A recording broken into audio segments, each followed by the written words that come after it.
You're watching the Action Sports Jax 24/7 network. Now it's time for the Brent and Austen Show. Look at that thing of beauty. You're looking good. I haven't played on it much. Should look good. Do they use the same grass the whole year? Or do they bring in like new sod and everything? Nah, they brought in some new stuff Okay. already. I think they did. Probably after Florida, Georgia. We getting black end zones? Should be, right, because it's throwback weekend. Prowler. So, Yeah. and I think are you going as an NFL alum? Well, I mean, I'll be there. I gotta check my emails, see if I gotta sign up or something. So Yeah. but I mean, I've heard they've got a big around. contingent coming back, like a good crowd, like almost 100 alum coming back. So that's cool. You know, they did change. I think a couple years ago they changed the turf place that they used. I don't really know exactly why. I'm always fascinated with the turf stuff. I think it's a wild deal. Golf course to a football field, and now especially these days because everybody, like the Arizona we're in, they roll it out, you know. Yeah. And really, the new stadium, they're not going to roll it out, and that will be an impact of whether it's grass or not, right? And so it's probably not going to be grass, but I think the players and people in the organization would like to find a way to make it grass Sure. instead of the turf. But we'll see if they're able to do it. It's obviously not the room. It is amazing how much room's in Arizona, and I've been there many times now in Glendale, but the room to do whatever the heck you want to do in that place. That's why I think they probably had Final Fours there. They had Final Four in Glendale. I know they have all the big football games, but I don't know if they had a Final Four like there. They have. It feels like they would have too, because Lucas Oil's like that too. It's a really big place, but it doesn't have as much space around it. You couldn't roll something out of Lucas Oil, whereas you can in Arizona. Pretty well. Yeah. We need more space in the damn parking lot. You had to park here? far away? I go on the radio side. Hell yeah. Parked in the visitor parking? No, didn't park I in didn't visitor do it. parking. There was one, and I was like, "There's only one. If there were a couple, I would have." Take your talents to the back. Damn right. Yep. I knew this yesterday. Yesterday was Tuesday. Tuesday is the busiest day of the week in our parking lot on our side. Really? Yeah, because like Monday and Friday, I don't think Of the course. sales folks work from the building. No, I'm not saying they don't work. I'm just Nice. saying I don't think they have to work from the building. Way to salvage it. But so there's obviously plenty of spots on Monday and Friday. Yeah. There's yeah. no- Tuesday's usually the day it's pretty full, and so if you don't get here early enough, you might not get one. Or Kim usually leaves like right around this time, Oh yeah. and so then you I steal took her hers spot. yesterday. I took hers yesterday. She usually leaves right about this time, and now she's with us today in the booth. But yesterday was an abnormal amount of people in this parking lot, and so is today. And my thought is, you're coming off a holiday. You got another holiday coming, which means people are going to be taking like Fake it till you vacation make breaks it. all the time. So this is like the couple of days where the most people Yeah. are actually in the building. So there's that. Meanwhile, I walk into Kasey Kuhrts waiting in line 9,328th. for Zach Zach Bryan. Bryan tickets. Yep. How much? There are 9,328 people ahead of me. Good news, he's playing a football stadium. I got a shot. That's crazy. I'm going to be like on the pirate ship in the cannon. Yeah, it's in Tampa. How abnormal is that? Is that a lot of people to be in front, to be behind in line? I feel like it is. Yeah, Like I don't know. I don't he's know. pretty I don't do popular. that. No, I know it's popular, but I mean, it's it's obviously not going to fill Taylor a Swift. stadium. It's not Taylor Swift. Yeah, I mean, but- to be honest, I don't ever really try to get concert tickets like this, like for this type of stuff. Like this feels to me like Ariana Grande, Taylor Swift. What's the I don't do demographic that. for? Is it like just middle-aged guys, or is this like more women too? Like, Yeah. Because Taylor Swift, okay, you can see like every teenage girl is probably Yeah, no, I'd on say, this like, thing. Like what is? I think Anybody, he's a mix. anybody like 20s or 30s. male, female, Okay. you know, Yeah. He. So is this for you and Amanda? ideally. But well, yeah. So you're not just getting it for something else. No, I would go. Okay. Yeah, So you're doing this for you. Yeah. That's why you're waiting in line for Yeah, it. yeah. I'm interested in him because he's had some stuff, right? Oh, in the yeah, last not- like year, but he hasn't lost his popularity because of that. No, not And a the canceled world's. world. That's surprising. Oh yeah, he's Yeah. been canceled. Not the world's best human. Not gonna sit here and say he's done a lot of good things. His music slaps. Is this the Heavy. one with the Barstool Yeah. sports girl, Yeah, right, yeah, or something? Brianna, yeah. Okay, gotcha. Is They that had a what it was? falling out. Yeah. Okay, we'll And then he leave it tried at to that. pay her $6 million to not say how big of a scumbag. She said Man, no. Is that you what it must be was? a big scumbag if you're paying $6 million Really? to say you're not a scumbag. She said no. And then she I talked know. about how he was a scumbag. I respect Wow. that. I mean, Did Portnoy get involved in all that? Yeah, when it then- was a thing. Portnoy and the other guy that they did the podcast with, three of them, they made a spin-off That's song right, of that's one of right. his songs That's about him right. being a scumbag. okay. I was like in the last year. Yeah, Yeah. And the dude's still thriving though. there's 8,447 people ahead of me. Guys still thriving. It's funny you bring that up because the other country guy, Morgan Wallen, Morgan Wallen, yeah. whatever Very Wallen, good. I don't know. He's doing the swamp. So Morgan Wallen's huge now. This would be the same thing. But he was huge. He was big before, but like I remember at one point, like Kaylee wanted to go or something, went up to like North Carolina and saw him, Oh yeah, and you're like, I guess it feels like in the moment, sure. and now 4 years later, he's playing the swamp and playing, or it's all over the place. You'd have to go to North Carolina. To see him. Could have waited a couple months, but that's kind of like that world, right? It's kind of like, hey, I want to see it now. Of course. Yeah. And I'm not going to wait. Well, yeah, you want to go now before they get canceled again. Well, and by the way, Morgan Wallen's almost been canceled like 3 times. Yeah, Yeah. he keeps fighting the good fight. Yeah, man. I mean, our country artists immune to being canceled I do think because it is that genre. But even Zach Bryan lives in that genre. I do think there Yeah. is a little bit of in the country genre with those two where it's like I don't care if you. There's enough people that do, yeah, you know what I mean. yeah. Now, as long as you're not saying some real crazy stuff, or But hitting that's So women. you can misstep, but as long as you don't. But I feel like the pop artist is going to be like, "I'm sorry, please." Of course, but this has always been country. Like back when outlaw country, Yeah. like you were rough around the edges, and people like love that. I mean, Like, almost feel like magnetic it's- because of that. I yeah. feel like it's getting a resurgence now. Yeah. Like forget the Florida Georgia line pop country Right. crap. Like now it's like back to being, I'll say what I want. Yeah, I'm not mad at it. I mean, hey, more power to you. I don't listen yeah. I mean, to it, but Zach Bryan's definitely not for everybody. I don't even think Amanda likes him that much. Oh, really? But we'll go. I do like Zach Bryan's music. It's different. Yeah. It's certainly different than today's country. Hamby obviously. ripped him when I told him I was going to try to get some tickets. He's Because like, he's a bad guy. something about he doesn't play enough drums. Oh, gotta have those drums, man. sorry, he was going deep I'm into with the him. music. I'm Yeah, with that's him. literally what I said. I was like, oh, Yeah. okay. Yeah. Guys always off key, 3-4 set times instead of Yeah, 4-4. basically. Yeah, I was like, you can come just on, get man. the hell on then, because I'm trying to handle it. Okay, 6,000. You're jumping in line, man. We're going to see this in real time. This is a real time thing. I got today. you. Now, is there? I mean, do we know what the price is going to be? we have no clue.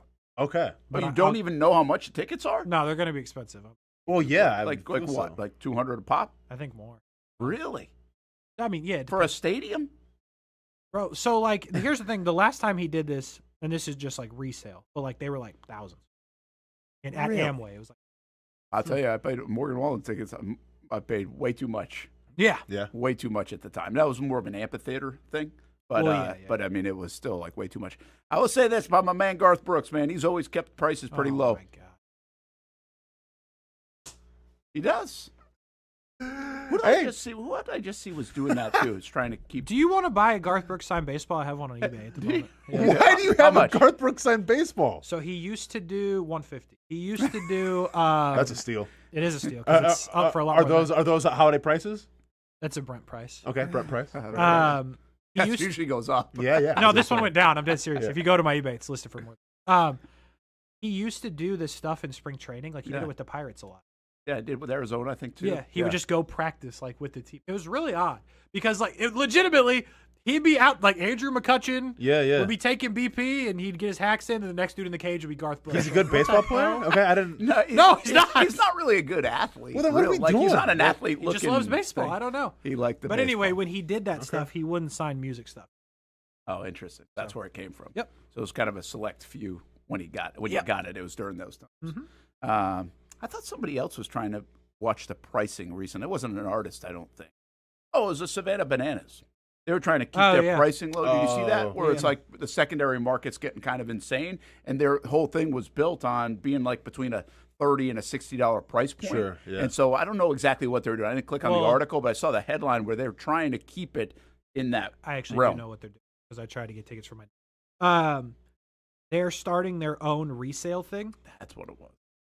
So like, because before you couldn't sell their tickets on like, or they didn't want you to. Like StubHub and you stuff. still could, but like people got scammed. Anyway, they're starting their own thing, and you can't sell them for more than you pay. That's cool. It's like if you paid 60, the highest you can list. But or whatever how the can they number is. control that? because they're going to own that site. They own the site, yeah. Oh, okay. So I they mean, you can sue try it. to sell them on StubHub for That's whatever. what I'm saying. Yeah, but yeah. they strongly discourage that. Good for them. Yeah. Good for them. That's cool. Yeah, yeah. That So we'll market's gone kind of crazy. Like I got a question for you. You guys know how that whole thing works? Because I don't fully know how it works. So maybe you shed some light. So the Jags game, if you go on, I don't know whether it's Ticketmaster. Ticketmaster is a little bit different because that's like their prime Correct. sales place. But if you go, maybe it is Ticketmaster, but also because they do the exchange thing too, where I could like sell it back to tickets back to Ticketmaster, and then they would sell it. But do they mark them back up based on demand at Ticketmaster, or do they just sell them what they were because they're the main ticket provider? I don't know. I'm not sure Ticketmaster. If you sell them back to Ticketmaster, I don't know. But if you just like, a lot of times when you get events that are like busy like that, only tickets that are going to have to like people that are verified recently, which I've done, which is not Ticketmaster. It's still me. I bought them from Ticketmaster. I never took them out of Ticketmaster, and I sold them on Ticketmaster. Okay, but it's so me. you're selling them through their site, Yes. but it's still you selling them. Yeah, so I could put them for $65,000 I see. if I Yeah, so and choose if you to get do it, so. you get it. And it's super easy actually if you're selling tickets on Ticketmaster. Not to be I think we've done advertisement. that before. Yeah. No, I think but the what's the difference then between because there's so many they buy up the seats, right? Not just Ticketmaster, but like StubHub and other places. How do they have so many tickets? You have any idea? Well, I mean, I think people try to resell them. If they don't get the price, they just go to the game. Well, you or list don't them. go to the game. You can also Well, list them I think everywhere. you can list them anywhere. Yeah. Like So if- you can have the same ticket on different Yes. websites. Okay, so that's where they're okay. correct. Okay. Like if I was selling, because I've been known to sell tickets before, but I would put them on Ticketmaster, StubHub, Craig's, everywhere. Everywhere. And then once they sell somewhere, you just deactivate them. Yeah. And so those places are just making their money then, most likely on the Yeah, fees. dog. You seen the fees? On the fees, which is a lot. Well, it's not even the sales fees aren't terrible. You ever bought tickets on like? No, yeah. yeah. Those fees I've got are host terrible. on it too. Yeah. That Lakers game never got in. Remember that story? Forgot about it. Yeah. At least yeah, you made yeah. it to the city. They did refund me though. Well, as they should. It My took a dumb ass while. was walking As around in they circles in the should. Houston airport. Like, Brent, We were literally like, we That's thought we terrible. bought tickets to go to the Lakers game, Ty and I. Yeah. Couldn't get in. Watch it from a bar across the street. We were actually in the It's a bummer, Staples man. Center or the Crypto That's right. whatever Center or whatever it is now. There you go. Scrap House. Scrap House was great. Wrestling World's wild right now. what are you talking about? It's on tonight. Yeah, it's a I good know, you point. just recorded it. It's okay to say you recorded it. Oh. The Sting, by the way, is coming to Palm Beach Autographs this weekend. We Yeah, talked about I him a forgot. little bit, how much of a burden it's got to be to put that makeup on every single time. 'cause Got to be. that's how they Martin know you. Buckley's going to join us Friday a little bit, and we've asked him to put the makeup on. Oh, for the I interviews. like it. I like it. Buckley just did a signing with Peter Billingsley.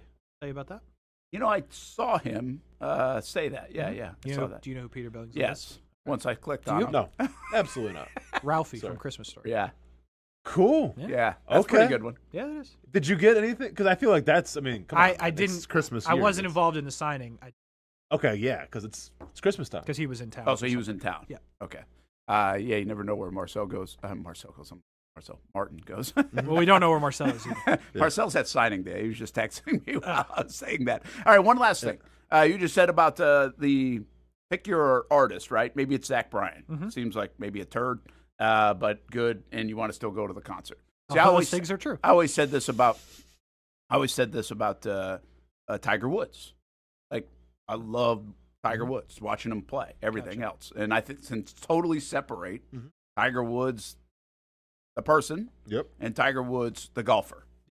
Is that an easy thing or a hard thing for you guys to do? And who else do you potentially do that with? To separate, or Like, yeah, like I'm not like the biggest fan of the person, but I love their stuff, whether it's music, whether it's actor, whether it's sports, you know? I mean, well, I think the Michael Jackson allegations. You know, like I'll still rock some Michael Jackson just because he was the king of pop. Yeah, so I bet that was a big one. That's Yeah. probably like, that's a mental gymnastics thing Sure. with Michael Oh, yeah. Jackson because you almost like want to be like, oh, I'm not supporting that, Sure. right? I'm sure the mental gymnastics happens for Bills fans with OJ. He was one of the best running backs of his Yeah. generation, and Yeah, but you got to be older now. Potentially. But then, sorry. Hey, don't. Mugshot Mondays got shut down. My bad. Allegedly. Allegedly. I do Allegedly. think the interesting thing there is like there is a big population in Buffalo now that doesn't never watched him. Of course, but Sure. like the old school, but he was arguably one of the best running backs. Oh, no doubt. Yeah. So and once again, like he never won a Super Bowl or anything, so I don't know like how much love there is for him as a player. But like, I'm sure Bills fans remember him. You know, like he meant a lot to that team. So anybody, I mean, but nothing personal. Like you don't have like a favorite, whatever, and They're controversial.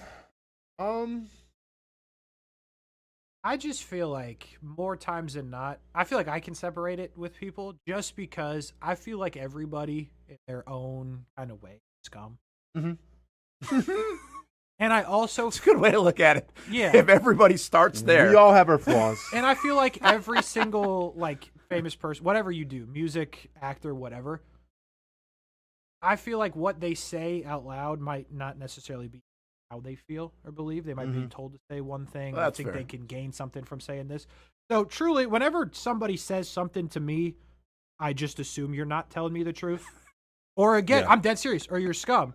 So if you operate like that, like the only thing in the Zach Bryan transaction that I care about is I like his songs. Yeah. Yeah. I don't necessarily care what they're about because I feel a different type of way when I hear it than maybe he did when he wrote it. Yeah. He might have wrote it from a place of scum, and I might have it from a different place, and I'm fine with that. Yeah, I am too. I think But I don't know if everybody's fine with that. the whole Dave Chappelle thing a couple years ago, Sure. when he tried to get canceled, like I'm a huge Dave Chappelle fan, and especially in the world of comedy, I feel like you get a pass to say whatever you want. Like comedy is an art form, and you know, despite your topics and it may offend some people, like you know, like through the history of man, through comedy and stand-up comedians, like they've always said things that push the limits. That's what comedy is. Yeah. And I it's agree with that. subjective. So like all of a sudden people were going like, whoa, you can't say that. Like it's comedy. Like you're supposed to push the envelope. Now all of a sudden he pushes the envelope to a group of people that don't want to get pushed, and it's like, you know, so that whole thing was kind of wild. But I mean, It used to be the ultimate safe haven. yeah. It kind of still is in a way. You can get away with Yeah, it, but you're going to get some. Oh yeah, so I think Dave Chappelle is a classic example of a guy agree with that that. some people don't like him and don't agree with his views on a lot of things. I just like his stand-up. Yeah. Yeah. I think that's why you get like if you get let's just talk from an athlete standpoint that you really. I mean, let's go Barry Bonds, right? Barry Bonds has not come across as the greatest person in the world. Now maybe I he's got in, by the way, misunderstood. You got in. Yeah, dog, I'm Wow, doing that's it. pretty quick. Get it, Casey? In line for 10,000 is pretty. That was The fast. Wi-Fi in here is crazy. Keep doing your thing. I'll just pretend. But Yeah. like Barry Bonds, right? I mean, I don't think many people are like, "Oh, this guy's the greatest guy in the world," but he's an unbelievable player. I mean, unbelievable to watch play. Then you have a guy like your guy, Giannis, and he seems like an awesome dude, Yep. and he's a great player. Getting ready to leave. But I mean, No, when you can have the whole thing, and now who knows? We don't know if Giannis is a great player. Excuse me? I mean, a great person. Oh. We have no idea. I thought he's like, well, dude's got a couple MVPs. Yeah, we no, don't, I mean, but we don't know it. We just like so the whole thing is like we really Listen, don't know these people to begin with. No, we don't really know them, but if I was going to put my stake on somebody to say if they're a great person or not, I would bet that Giannis Antetokounmpo is a great person. Me too. Yeah. But I guess You're going to miss him. I don't know I just don't know overall how much we care. Is he definitely leaving? Well, he deleted. I mean, I shared it with Hamby. We might have it. yeah, We'll we'll talk have about it it in a later. bit, yeah. We'll talk about it later. You know, I think you think he's leaving.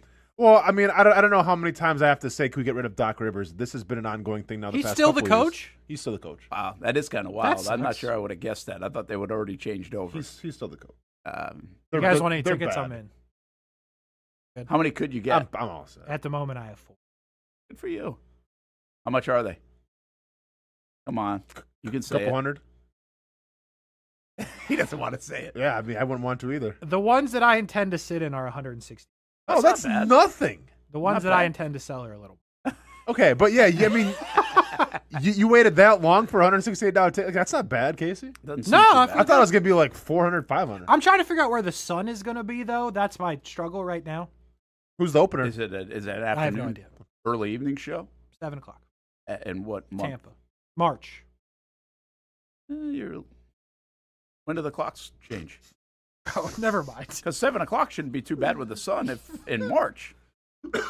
If you're early March. Kim, if we can get a sun chart 14. of at a certain time, at a certain month where the sun's going to be. Hurry up before I get timed out. For Casey's concert, we appreciate I think it might change like on that Sunday or something. Time change is March 8th. Oh, it's the week prior. Yeah. So it'll be lighter, so longer? it will be lighter, longer, yeah. But it shouldn't be terrible. It's not like it's June where it's till 8:30. Bro, I'll fight through it. Yeah. Sun shouldn't matter too much. Yeah. You'll be all right, man. There we go. That could help out.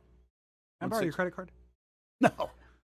Expense on the show. Hey, what we're talking about on the show, expense it. Well, you can do that on your taxes. Expensing it. Okay. All right. It's a whole bit. Fair. Maybe you can get away with Oh, that. I do that with everything. Oh, I'm sorry. Did I talk about my son today? Guess what? School fees. Boom. Write it off. Austen Lane LLC. Probably get away with it. IRS, come get me. What do you got? Probably get away. I got the receipts. I dare you to come after me. That's all. I got the receipts. Yeah. How often do people get audited, you think? Not often. Yeah. Not at all. I'm hoping. By the way, not LLCs, not often at all. Really? No. Oh, done. Okay. Yeah, you're fine, bro. Okay, cool. You should see the stuff I be doing. That's what I've been told. Not Really? at all. Okay. But I've never known anybody that got You're good. audited. Me neither. I've seen it in movies. Because they used to say, like, keep your stuff for, like, 7 years Dodgeball. or something, Yeah. right? Yeah. Guy LaFleur got And I audited. did. I might still have stuff. Fell in love though, huh? I might still have stuff from 7, 8, 10, Oh, 12, yeah. 15 years ago just in case I got audited. Yeah, yeah. My mom yeah, does. Even everything, you know? Yeah, yeah. My mom does that. But, yeah, I don't know how often that happens. Hmm. Yeah. So do you actually keep a lot of receipts?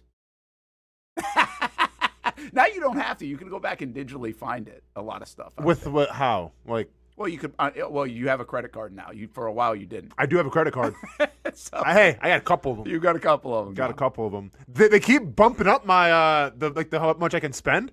They're just asking me to have like a midlife crisis. It's dangerous, inside. bro. Yes, they Yeah, are. like come on, Austin, come on, spend some more money. I'm like, I'm good. It's dangerous. I'm one of the getting wild- bullied. It's one of the you are getting bullied, I'm or getting at least bullied. tempted. Yeah, It's one of the wild things. Like I don't understand how like that hasn't been governed. yeah. It's like, hey, you seem to have your life together. You're paying your stuff on time. Here's some more money. Yeah. Maybe it won't get Spend it. together. Yeah, Spend it. interest rates. Let's go. Come on, Austin. Yeah. Now, if crazy. you're disciplined, you can take advantage of that. For But what? they're banking that you're not. That's the thing. Like they are hoping that you are an idiot. I guess. No, it's real. Like Yeah. that's what they're hoping. No, I hear you. Same with we've got a whole gambling world like that now too. Though They almost so. got me for being an idiot, but I caught it. Well, hey, they don't make it easy. We can use credit cards on on like sports books and everything. Yeah. Like that doesn't. It's low key foul, but That's not. Yeah. thank goodness. What? Yeah, it's low-key foul. Casey's added it. Thank goodness. Casey's getting 2% cash back on every single Damn right I am. Hard Rock bet That's right. I didn't even purchase think about he that. makes. And by the way, you say that as a joke. I do. For that reason, I'm flying, and other reasons, I'm flying to Phoenix for spring training for free, then flying from Phoenix to New York for something else, then back here all free because of miles that I earned on my credit card. From Hard Rock bet. It helped. It helped. And how much did you lose? That's what I'm getting at. The amount that the flight would have cost, You if may not have- more. You may have broke. Yeah. But you had fun doing it. Dude broke even. Maybe. All right, man. Or you were stressed. Oh, I'm man. stressed right now because this thing is going slow, bro. Let me get my tickets. All right. Let's go to we will get a little bit on the Giannis conversation, even a bit more on the NBA, and good game last night, Florida Gators and Duke. That was a good basketball game, good finish at the very least. And so we'll talk a little hoops, but I'll really get into the Jags. I want to ask Austin to almost like break this game down this week like it's a playoff game, because it is. And the Jags offense against the Indianapolis defense, probably the easiest thing to figure out right now, even though Parker Washington, we're not sure until he hits the practice field. We might find that out during the show. But, I think right now the Jags defense against the Indianapolis offense, there are more question marks, from Eric Murray to Eric Armstead to Trayvon Walker. So take a look at the Jags offense versus the Indianapolis defense, and do the Jags have an advantage here, especially because of the injuries to the Colts? Let's do that when we come back. Brent Martineau, Austen Lane, Kasey Kuhrts spending money. I got him. Kim's Corner in for the first time in a while. Good to have Kim in here as well. Probably very nervous about our Philadelphia Eagles, because I would be a little bit. we are good, but not good enough. Not great. We'll be right back. Most of us know how to throw.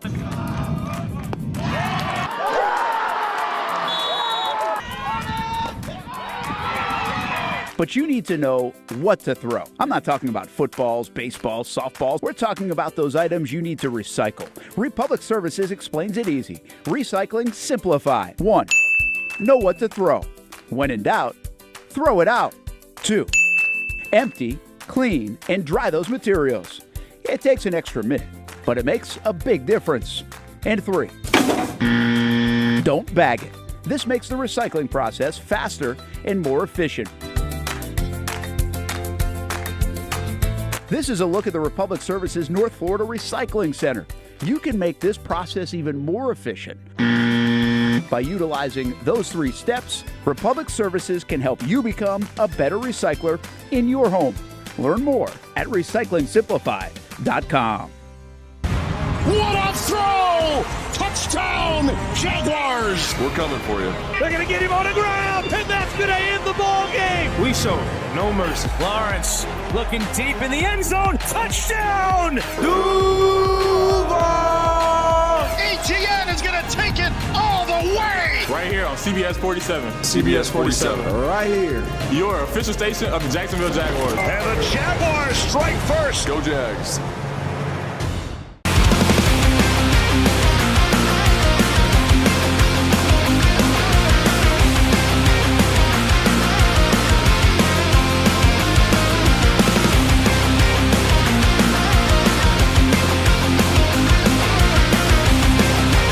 You have the opportunity to explore what you might want to do with your life. There's so many opportunities here that it can spark interest that you didn't even know you had.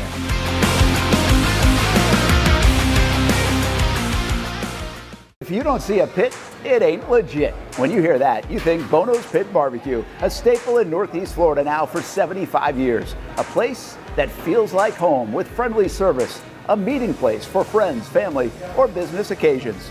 On the menu, the corn nuggets are a favorite in our house, but there's something for everyone. Sandwiches, platters, salads, sides, desserts, and family feasts. You see Bono's all over the place in Northeast Florida. You know, there are almost 20 locations in the Jacksonville area now, so stop on by, sit down, and dine in with Bono's. You can also take it to go. There are drive-thrus in many of the locations, and they have delivery options too. Just download the Bono's app to make things easy. I signed up for the loyalty program, and you can too, to get special offers. If Jacksonville is home, few things feel more Jacksonville than Bono's Pit Barbecue. Celebrate 75 years and many more to come. Bono's Pit Barbecue. If you don't see a pit, it ain't legit. People helping people. It's at the core of what Alive Credit Union is all about, and it's been that way for over 70 years. From the start in 1954 to today, the mission remains to inspire financial wellness and give you a financially fit lifestyle. Alive Credit Union and its employees are committed to not only serving their valued members, but also our community here in Northeast Florida. I had a chance to see that commitment firsthand as Alive partnered with our Action Sports Jacks 24/7 team to bring you Armada men's and women's soccer broadcasts. Inside the 18, it is a shot, and it's a goal!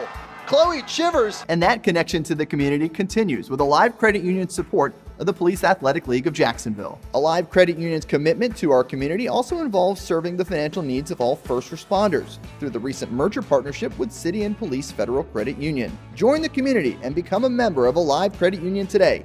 Find out the many ways you can be inspired in financial wellness at alivecu.coop.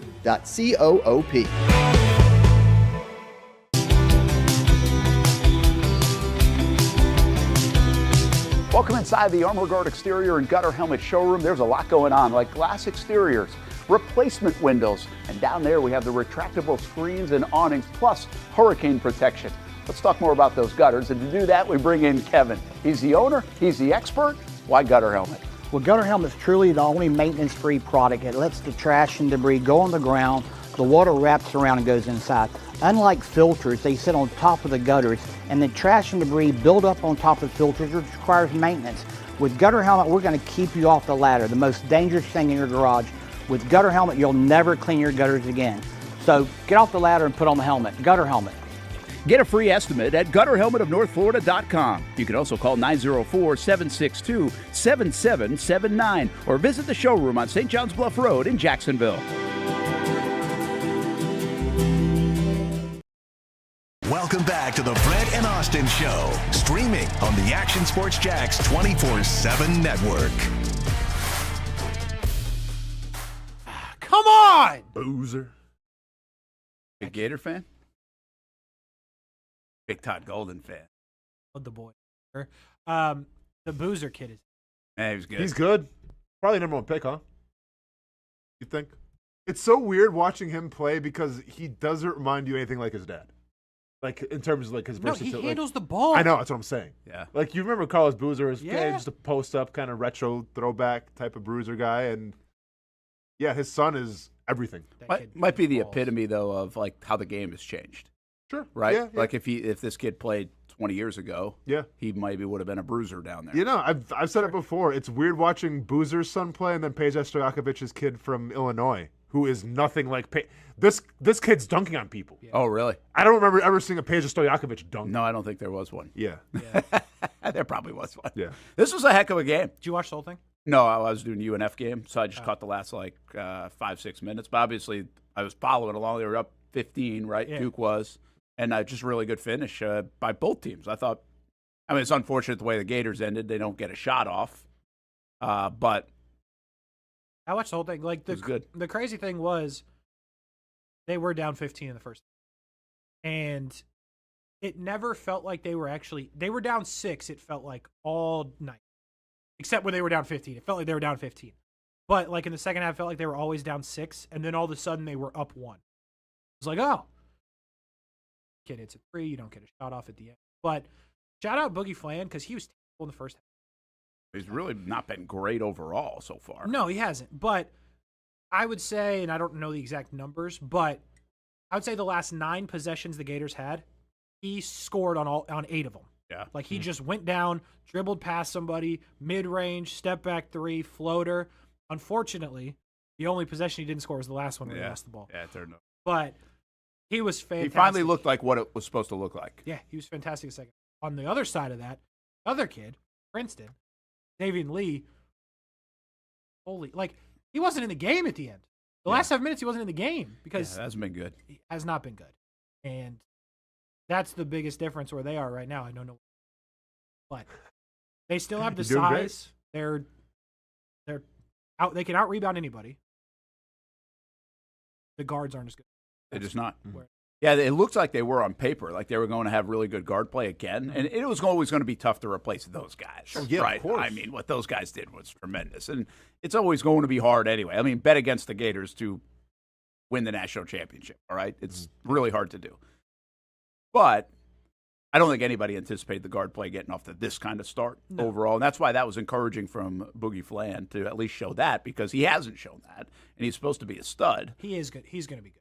So if you can find that from him and maybe the other kid finds it a little bit, because hasn't really found any of it. Or just stop shooting the basketball. But they do. I mean, they're really a good basketball team, and that front court can play anywhere. So they're going to be in the mix. There's no doubt. But that was a fun game. That would have been a fun game to actually go to. That would be a great one if you really covered the Gators around here to get to the Duke. And there were some Gator fans there. Couple. Pricey now. It was like someone told me it was like $850,000 for tickets, something like that. What? That's crazy. Well, it only sits like $3,500. $850 to $1,000, Casey. Yeah. I knew you were going. That wasn't great English. But, I would not be going I thought, to that one. Thank you for interpreting. I got you, man. Yeah, you need a translator sometimes. I've hung out with you too much. I already know what's going on. There were a lot of Gator fans. I wish that game would have been in Gainesville.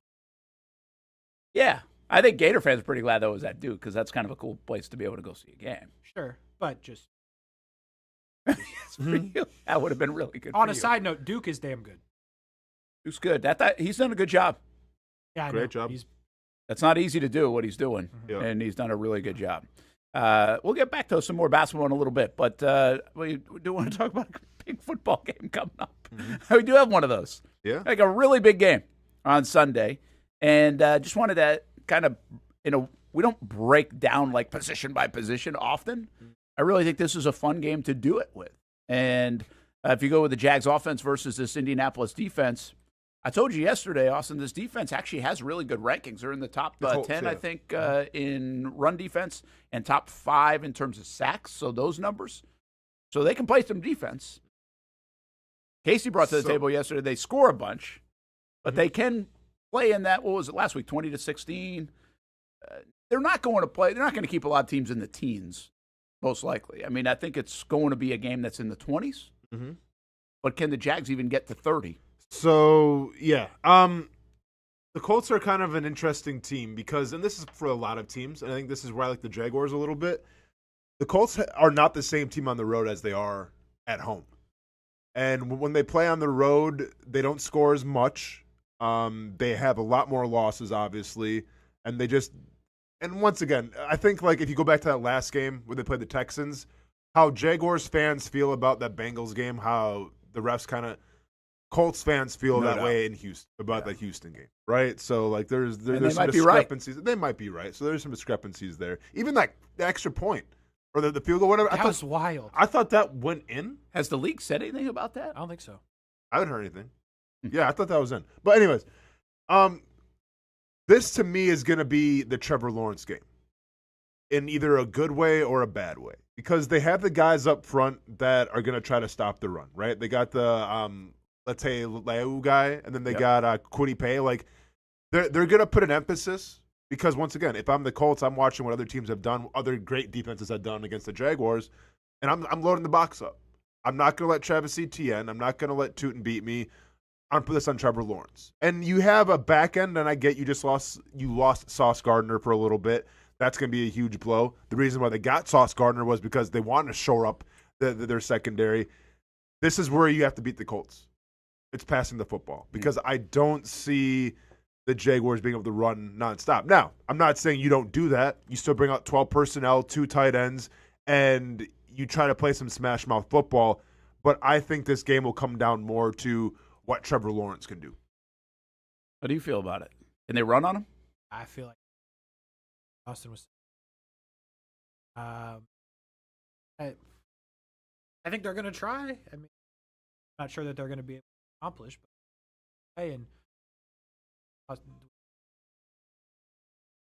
come down to, which shouldn't sound as crazy as it sounds in my head, that you're going to ask your $55 million quarterback to go win you a game. Like, I think that's what they're going to have to do.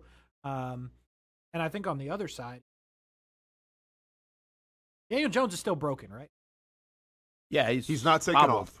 Yeah, I mean, he's not running it right now. Go make that more of a problem. Because I certainly don't trust whatever they have behind Daniel Jones and Anthony. So I'm not saying hit anybody illegal.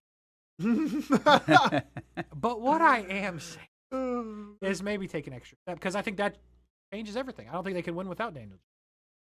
Yeah, it's the Trevor stuff. By the way, if you want this to be the Trevor game, sign up for it. He's 5-2 in his career against the Colts. Won 5 out of the last 6. You take away really the first game against the Colts, which was his first career game against Indy with the urban stuff and everything else. I think it was pretty early in that season where he didn't have a great game statistically. He's been terrific ever since then against the Colts. I mean, this has not been a guy that throws 70% passes in his career. Right now, he's right at 60% for the season. Not against Indy. Here's his completion percentage against Indy since that first game. 72%, 83%, 91%, 75%, 67%, 82%. I mean, he had a career high a year ago with 371 passing yards. He's thrown 11 touchdowns for 3 interceptions against, and I think he's got a couple of rushing touchdowns in there. He's been terrific against really the Titans and the Indianapolis Colts. He just hasn't been great against Houston. The Jags haven't been great against Houston. So if there's a game that you feel real confident in the quarterback, even if you're not a big Trevor fan, against Indianapolis is one where you probably feel pretty good. And, I know you can't just dismiss the 4 turnover game, right? That was part of it. But he seems like he's more comfortable right now in the offense overall. He's also had some really good throws, more touchdown passes. I think somebody said he's got the second most touchdowns since the bye week in the National Football League. Yeah. I think only Matthew Stafford has more. And then he's tied with some other guys at like 10. And that might even include rushing touchdowns. I'm not sure. But bottom line is he seems like he's playing better, getting more comfortable in this offense, which is what we're asking. He's also playing weaker teams overall. And this one we don't think is a weaker team, but it is a bit more of a depleted team with DeForest Buckner and Sauce Gardner not being in there. And the Jags are healthier. Brenton Strange, Brian Thomas Jr. back. We'll see about Parker Washington. Yeah, and it's going to be interesting, too, from Liam Cohen's game planning standpoint, because he's going against the defensive coordinator in, Lou Anamarano, whatever. Yeah. Former Cincinnati guy. He almost gives you vibes a little bit of Campanelli in the fact that this guy keeps things interesting. He always kind of has a game plan depending who he's playing. Like, there's some teams like the Texans. You know what you're getting. You know, they're a great defense. They're going to probably rush 4. Like, there's nothing that's going to, like, take you by surprise. They're just great players, and that's why their defense is so great. And then there's some teams that will throw different looks at you that maybe you're not expecting that could put you behind the 8 ball a little bit. The Colts are capable of that. Now, once again, they're missing some key pieces, so that has to go into account. But this will be a game as well where it's like, okay, well, you can watch what they did against the Texans, and it can be completely different against the Jaguars. So this is going to be more on Liam Cohen to say, all right, well, do we try to game plan what we think they're going to do, or is this more about what we do well and then work off there? So, like, once again, we talked about, I don't see the Jaguars being able to run the football a lot or have success. They're still going to do it. Like, Liam Cohen's going to stick with his identity here, especially at home. Hopefully he can get home with something, a couple yards here or there.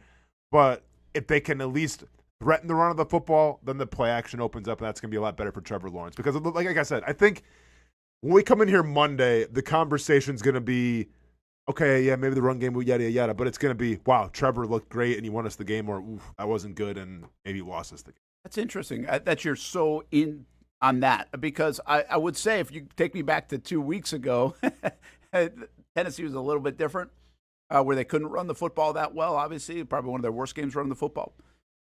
But I still think that's what they want to be. I think that's what they want to do. And, yeah, they're not afraid to put it in Trevor's hands. That's been obvious. Like, they are not afraid to put it in his hands. Liam Cohen will do that. But I do think they want to look up at the scoreboard at the end of the day and say we rushed the ball at least as many times, and if not, hopefully more times than we threw it. Mm-hmm. I mean, now a lot of teams might want to say that, but I'm saying that's what they came out of the bye week thinking their identity was, where, yeah, you might not be able to run it 47 times like the Chargers, but you better be able to run it enough to be able to not give up on the run, right? Mm-hmm. And I think this actually is, Casey, an opportunity to say, hey, we pride ourselves on being a physical football team. We got a couple backs we like. We got tight ends healthy to help blocking. Everybody's talking about their running game. What about this running game? So, like, if I'm Liam Cohen, I'm kind of playing that up a little bit and saying, you got something to prove. Everybody's talking about those guys. What about you guys? I mean, play that card all you want, but if you're not as good as the guys on the other side are at stopping that, and you can, get people excited all you want. If you can't execute. But I think they're going to have to at least try to run the football, and I think Brent, because on the other side, they're going to run it every play, almost. And what you can't have happen, in my opinion, if you're trying to stop Jonathan Taylor, I assume the Colts aren't going to go 3 and out all that often. Right? Jonathan Taylor's probably good for at least 8. Your defense is going to be a little tired after dealing with that for 3.5 quarters. What you can't have, in my opinion, if you're going, is incomplete on first down, second down, you run it for 2 yards, and then it's 3rd and 8, where you might throw it again, stop the clock, and send your defense back out there to go bump heads with Jonathan Taylor. Yeah. So I do think they have to play that balance of trying to run the football a decent amount, just so your defense can breathe and not have to deal with Jonathan Taylor as much as possible. Yeah, I mean, you get this sense that this is going to come down to, like, every possession is going to matter here. Like, I don't see this being a blowout either way. Now, maybe I'm wrong. Maybe Jacksonville comes out and just blows the doors off the Colts. I doubt it, yeah. But I have a hard time believing it. No, I think you guys just bring up a good point, though. This is like the old Peyton Manning Colts in the sense that you would go to some games against Peyton Manning when I first got to Jacksonville when you were playing a little bit. And he would basically, if he needed a quick strike, he could always get the quick strike. But he also could put together a 12-play drive that's going to chew up 7 minutes off the clock. And before you knew it, you had 7 possessions in the football game because the clock was gone. And this kind of feels like that kind of game coming up, to your point. Like, you better maximize your possessions because you might not get 10 of them in the football game. If you do what you want to do, which is probably sustain some drives, and they obviously want to do that as well. We're looking at I haven't looked up the stats, but I'm assuming we're looking at 2 football teams that do pretty well in time of possession because the Jags have been pretty good at it, and I've got to assume that the Colts are pretty good at it too. So Yeah, I think the maximized possessions are interesting to watch. The time of possession is interesting to watch. We saw that in the Arizona game where the Jags defense was on the field for a bunch. Right. The Jags, the one thing, their offense seems like it's going a little bit more. There's no doubt. It has been going a little bit more since the bye week. The numbers say it is. But they have still not been great on third downs. Even against Tennessee, they're like 3 for 13 or something, I think it was, on third downs. Can't do that. They've got to find a way. Now, some of that because it was 3rd and 28 and 3rd and 36. That's also a problem. So you feel like a clean game has to happen for at least a on-schedule game for the Jags offense as we look at their offense. One other thing here. We don't know about Parker Washington. And I know it's almost like a cliche now the last few weeks about Jakobi Meyers. But it is unbelievable what Myers has helped do to this offense. Of course. Watching it back a little bit yesterday, too. I mean, just like even right before the half, to get that drive going where they ended up getting in field goal range. Just such an easy pitch and catch over the middle. He was actually covered, but it just didn't look hard. Everything looks easy. And the other part of it is Trevor. I think somebody had a stat on this. I don't know exactly what it was, but I think throw a number out there, his EPA or his whatever over the middle of the field over the last 4 weeks is over the middle of the field. You can see it with your eyes. You don't even have to look up an EPA number, that he's throwing it over the middle of the field quite a bit more. The Parker Washington play. They used all those, in-route things, on that drive to basically right over the middle of the field. That was a knock against Trevor over the last couple of years or against Doug Peterson and Press Taylor, whatever it was. They are throwing it over the middle of the field and throwing it more over the middle of the field with the trust factor of Parker, also with the return of Brenton Strange, but really since the arrival of Jakobi Meyers. It's been an unbelievable addition. Yeah, no, it's been great. And once again, I think you have more of those routes when you have 12 personnel. You get Brenton Strange back. Now you have 2 tight ends, and this is where play action comes into play, right? And this is why running the ball and sticking with it, even though it may not be going so well against Indianapolis, is imperative.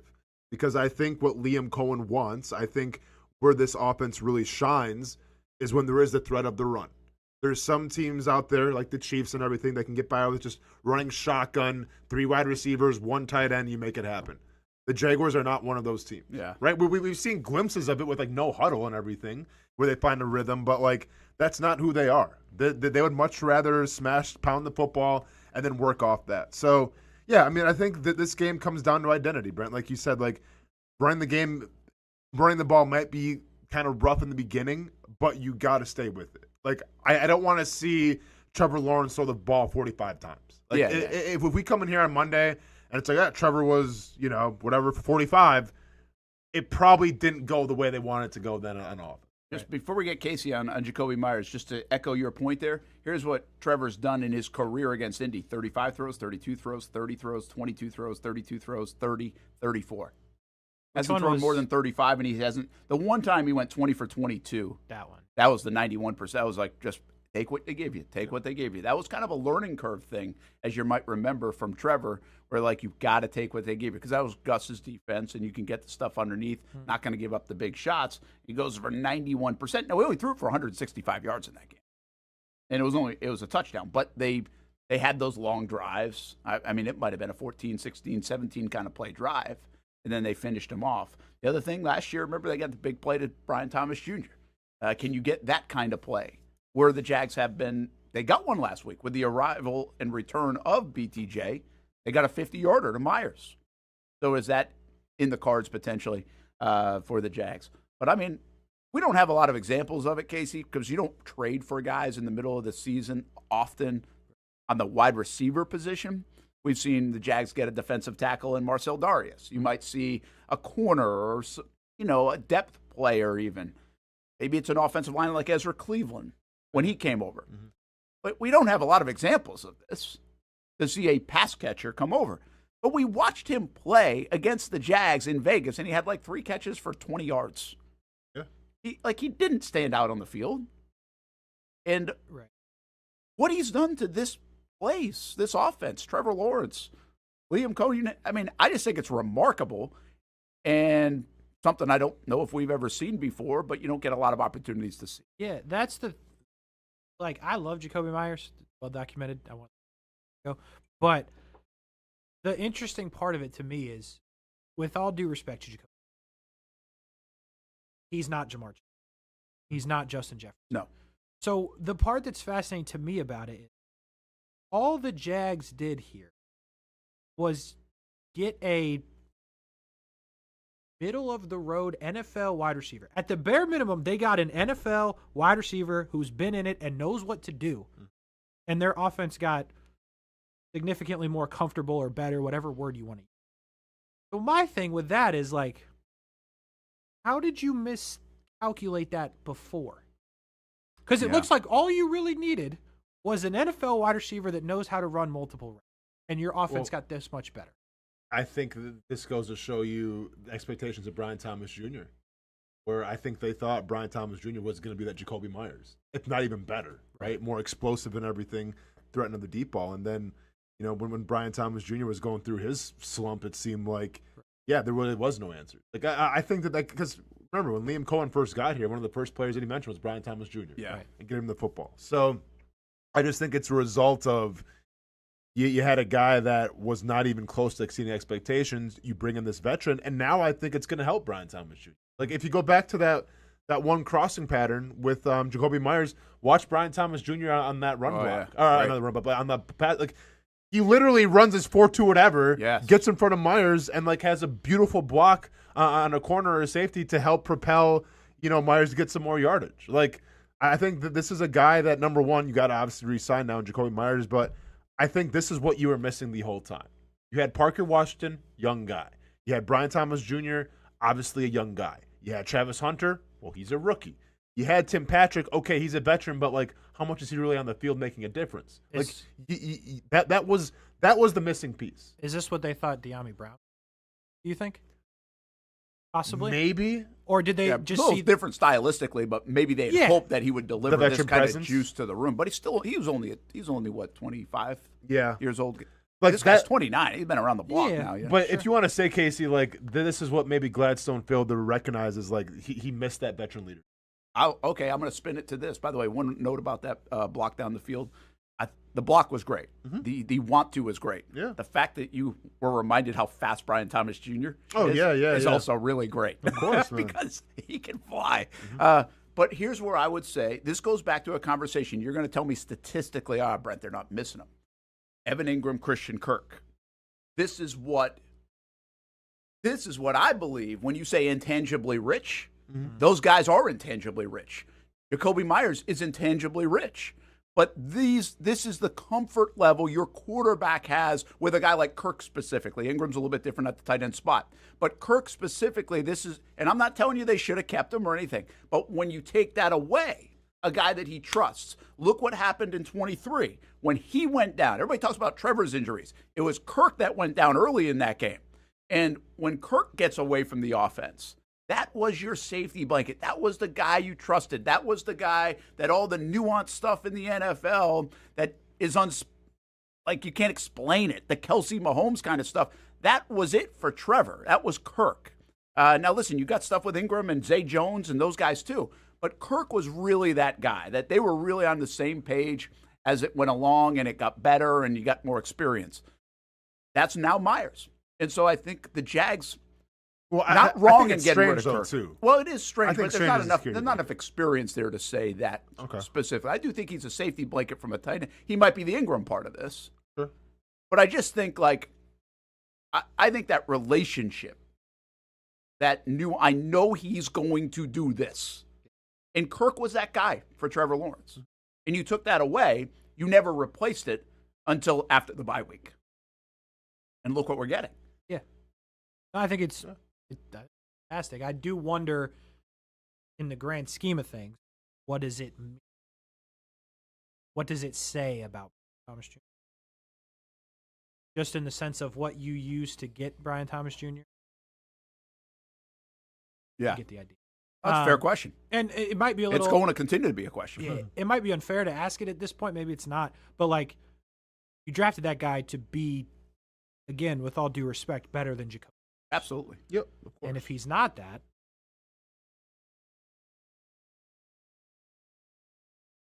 yeah, I think this is a huge 5 games for Brian Thomas Jr. Well, it started last week. I think it is. I don't think there's a lot of confidence right now in Brian Thomas Jr., and I think he's got to earn that.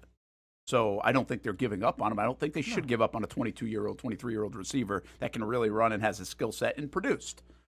But right now, I don't think there's also a lot of confidence, so he's got to earn that back. I think it's a huge 5 games. I don't know if he doesn't play great. That means he's gone at the end of the season. They're not cutting him, so would they look to trade him? I certainly think if it's continued concern, then he's going to be on a block of some kind. Like, they would not be afraid to move on from him if they got whatever they could get in return. Mm-hmm. But he also has the ability in the next 5 weeks, and hopefully more, to earn back, like, okay, this is, look what you have in me, And hopefully he does that, because I think the Jags really need somebody like Brian Thomas Jr., but they need last year's edition, not this year's edition. Sure. And my question to both of you for that would be is, if Travis Hunter was healthy, who wouldn't be on?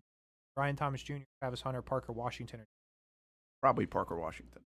I would say probably Parker too, but you'd have packages for him. But isn't that a crazy thing to say? Because he's been your guy all year. No, for sure. But like, the thing that Brian Thomas Jr. has going for him, regardless of the drops and everything, is his speed. Sure. His ability to be that deep threat. And that's, when you look at this roster right now, and when you look at this wide receiver room, that's the one thing that was missing for a while. And I feel like now you're starting to get Brian Thomas Jr. in a different role, because Jakobi Meyers, like, it's only going to bolster your offense. So I get it. Parker Washington might be the most dependable thing right now in that offense, even maybe more than Meyers. But it's speed, man. I get speed kills. I'm low-key glad they don't have to deal with that, because if I'm Parker Washington, I go, hold on a second. I know, yeah. Fair enough.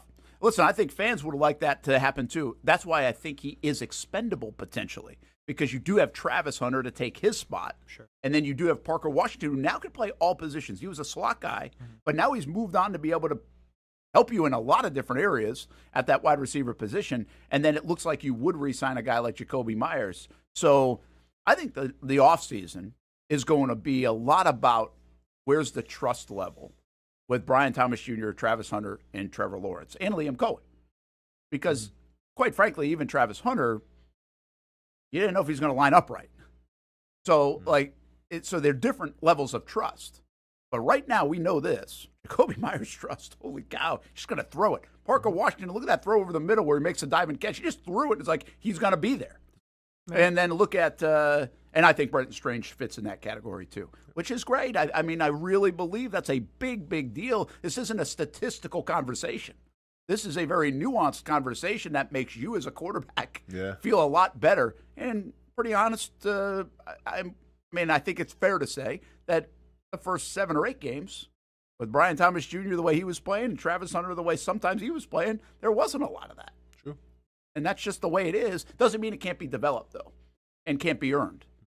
So Brian Thomas Jr. has a big chance to do that. And one last part of it, you said it, but now Liam Cohen's figured it out, too. They're not running Brian Thomas Jr. over the middle anymore. Yeah. Boom. But now he clears people out, and you got to run under people across the middle, and you get a 50-yard play. Yeah. Yep. Good stuff. That's speed for you. Yeah, that's speed, and that's the evolution of an offense throughout the season that we were kind of hoping on. Yeah. But Jakobi Meyers, man, what a hell of an addition. Could have done it without him. Yeah, could not have done it without him. It's really clicked since he's arrived. We'll take a break. Brent Austen Show, Action Sports Jax 24/7 Network. Kasey Kuhrts hanging around. I don't know how much longer you're hanging around, but feel free. Kim, you've got to hang around until 1 o'clock, please. You're pushing all the buttons. Oh, speaking of Jakobi Meyers. Very good over there. Nice, Kim. Nice. Very good. Jakobi Meyers, Tony Baselli. Tomorrow night, Jaguars All Access, 7 o'clock. String Sports Brewery in Springfield. You can watch it right here on the network. You can watch it on Fox 30. You can be there with us. A fun week. A lot of Jags players out and about. Strings on Monday, Strings tomorrow. And a lot of people have been asking us for Jakobi Meyers, so you get a chance to meet him tomorrow night. And Tony Baselli will be there as well. Choose your own adventure. It's not just a saying, but a way of life here at Cycles of Jacksonville. And whether it's 2 wheels or 4 wheels, at Cycles of Jacksonville, a great adventure awaits. With brands like Honda, Vespa, Segway, and Triumph, Cycles of Jacksonville has you covered with the inventory featuring a 60,000 square foot building. If 4 wheels is more your thing, check out the largest selection of Honda Talons in the entire county. No matter what you're looking for, Cycles of Jacksonville is going to have the selection you need. all with great financing and rebates. Plus, if you're active duty military, Cycles of Jacksonville will offer you 0% financing along with great discounts for military and first responders. And when you want to get off the road and set sail, Cycles of Jacksonville has you covered with everything you need to get on the water. So if you're ready for a great adventure, let Cycles of Jacksonville be your guide. Located off Atlantic Boulevard, or check out their website at cyclesofjacksonville.com. How do we make Mason's famous lobster rolls? It's simple. We get up before dawn, head into the open waters of Maine, haul in our traps by hand, and send only the best straight to our restaurants, where we add warm butter or chilled mayo with a squeeze of lemon and pile it on a toasted split-top roll, just like it's been done for nearly a century. That's the recipe for Mason's famous lobster rolls. Thanks for meeting me here. You okay? You're my only lawyer friend, and I need your professional opinion. Okay. You see that brand new Hyundai Tucson out there? Yeah. That's all I paid for it. Do you know what you want? Yeah. I think I do. Enjoy your new car. Thanks, bye-bye. Deal so right, it almost feels wrong. The Hyundai Getaway Sales Event. Lease a Hyundai Tucson for $259 a month, or get 2.99% APR, or get $1,750 bonus cash. Hurry in.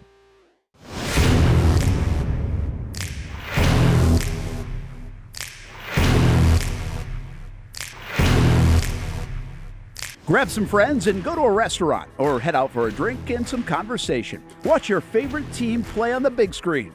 Or how about play some games? You can do all of that in one night at Best Bet. Each location has a different vibe, its own personality, like here at the original Best Bet in Orange Park. When you walk through these doors, everybody knows your name. And here in St. Augustine, it's the newest location. Play some poker. How about the table games? And don't forget about Ace's Sports Bar and Grill. And then there's the Jacksonville location right here on Monument Road. It's the biggest poker room in the state of Florida. Maybe you'll find yourself a seat right here at the final table. Best Bet, where you can have the best of times. And that makes you always go home a winner. Try any of the 3 locations, and you can always visit bestbetjacks.com. Year 2 is in the books for the Jacksonville Armada women's under-23 squad, taking another step forward in the Women's Premier Soccer League. Under the guidance of head coach David Goff, the girls in blue went undefeated at home for a second straight season, including a dramatic draw in the opener. And they've left it to the death. Unbelievable stuff. And a late winner to end the season at home. Headed on. Here's a chance. Gianna Ramirez brings it down, still alive, takes a shot, and into the back of the net.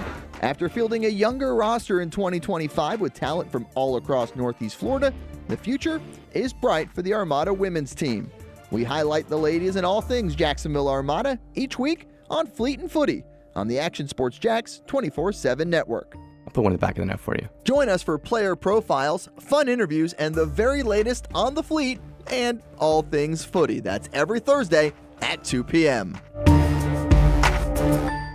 Burgers or breakfast, you can get it all at Whataburger. Try something new on the menu or an all-time favorite like the Whataburger Patty Melt. And now you can have breakfast here at Whataburger 12 hours a day, 11 p.m. until 11 a.m. Menu items like the bacon taquito, sausage taquito, honey butter chicken biscuit. Whether you work the late night shift, just want a snack early in the morning to get your day started, or a little pick-me-up late in the morning, 12 hours a day, breakfast served, 11 p.m. until 11 a.m. A dozen locations in Jacksonville. You can order pickup or delivery and download the Whataburger app. New rewards members get free Whataburger items when placing their first online order. Just download the app. And for us coffee drinkers, Whataburger has all new hot coffee and iced coffee too. Satisfy that coffee craving at Whataburger 24/7, and it comes in a variety of flavors. Burgers, breakfast, coffee, and so much more. Whataburger, just like you like it. Welcome back to the Brent and Austen Show, streaming on the Action Sports Jacks 24/7 network. Oh, they only have that much left of the wall that says it all. That's it. This was the part of the season everybody couldn't wait to get to, and they wondered where the Jaguars would be. And I'll tell you what, very few people predicted 8-4 at this point of the season. So you were hoping you were in the mix to be able to go on a nice run and win, like, what, 5 out of the last 6 games. Nobody thought the Colts would be this good either. So you thought you could go at least, let's see, if you go back to the Tennessee game, you figure you sweep Tennessee, you take the Jets, and then you beat at least the Colts once. So that would be 4-2. I think people would still sign up for that down the stretch. Yeah, I mean, I think nobody really saw how this AFC South was going to pan out. But shout out to the Tennessee Titans for staying true to who we thought they were going to be. Very good, yes. Not me. You know what I'm saying? I thought maybe worse. 6 times. Maybe worse. Yeah, maybe worse. Oh, but no. Come on. They're finishing last. It was all but a formality. I feel like they're worse than. I thought everyone thought they were going to be bad. They're not bad.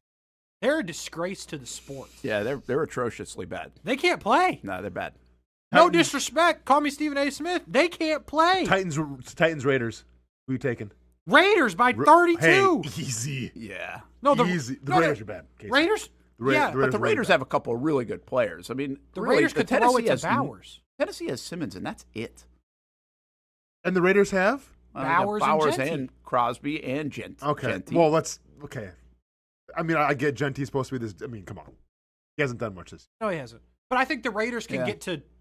Yeah, I'll give you Bowers points. and Crosby for sure. Yeah, and really the Titans only have Simmons. Yeah, and the other Pro Bowler that got voted in for some reason. Whatever that guy was. The linebacker. Whatever that dude's name was, I already forgot it. Do we have that microscopic thing again? I'm just kidding. No, I'm sure Kim probably edited it and made it nice and digestible for everybody. I hope not. Titans are terrible. So this is an easy answer, I get, but I just want to paint the scenario. Because we've been going over a lot of scenarios in our house, which is really hard to figure out. There's so much that can still happen. I genuinely think the Jags could, I'm not predicting it, here we go. Get a 2 seed, and I also think they could be out of the playoffs. We talked about this the other day with the NFL. I think I heard Chicago, if they lose this week, they go from 1 seed to 7. Sure, yeah. I believe that. It's nuts. Mm-hmm. So that's how crazy it is. But everybody's signing up for 10-6 going into the final Tennessee game. Of course. To go to the playoffs, right? That's what you want. Yeah. Mm-hmm. That's what you're looking at. And that's how you're trying to get here. And this is the game that gets you here, you think. Because if you win this game and you beat the Colts, that's win number 9. And then you think, at least, I don't think it's a done deal that you're going to take care of business against the Jets. It's not like the Raiders or the Titans. But they fight. Yeah, the Jets kind of found a new swag, I feel like, a little. Irod. Yeah, like they're dangerous enough. Yeah. Now, you should still beat them. I get that. But that game becomes a little bit, actually, Ty was telling me, they're already, if you look ahead, the Jags are 9.5-point favorites in that. Against the Jets? That is a lot. Why do I think Tyrod Taylor's going to come in and throw for 4 touchdowns just to put it in Brent Martineau's face? Yeah. When do you think? Remember all the times you talk smack about me? Check this out. Here's 4 touchdowns. When do you think the last time? I don't know. Tyrod Taylor threw for 4. I'm gonna see if I can. I don't know if he has. Old. He's been an NFL quarterback for like 15 years. Here we go again. Do you think he's thrown for 4 touchdowns in his career? In a game? In a game? I feel it. No, I think 3. But Casey 4 is kind of. Does Trevor have a 4 touchdown game? I don't think he does. See? He has a 3 touchdown, 1 rush game. Yeah. No, Tyrod Taylor might have that. Oh, I'm sure Tyrod. I'm gonna look around. Check it out. Did he start for like multiple seasons? He has because played, he feels like he's started for like 5 games. He's played all of those seasons since 2011. Yeah, but I don't know if he's ever played a 16-game season, even when it was 16. I doubt it. Oh, I'm sure he did with the Bills. He started for the Bills for a minute. Did he not? A couple seasons. Well, the one, I don't know. I'm looking. Yeah, check it out. So all these different, it's really hard to figure out the craziness of what's going to happen down the stretch and even do scenarios because so many teams play each other. Like Houston still plays the Chiefs and the Chargers. And I'm not even quite sure who you're supposed to root for. Yeah, that's the crazy thing. Like we have no idea. Like when we were watching, cheering on. Like, yeah, who knows? Like I'm not sure if I'm supposed to be cheering for Houston right now or not. Because I'm not gonna lie, I don't want Houston to win anymore. Like, I know it. I don't like them being on the heels of the Jaguars. I really don't. Yeah, I'm with you, man.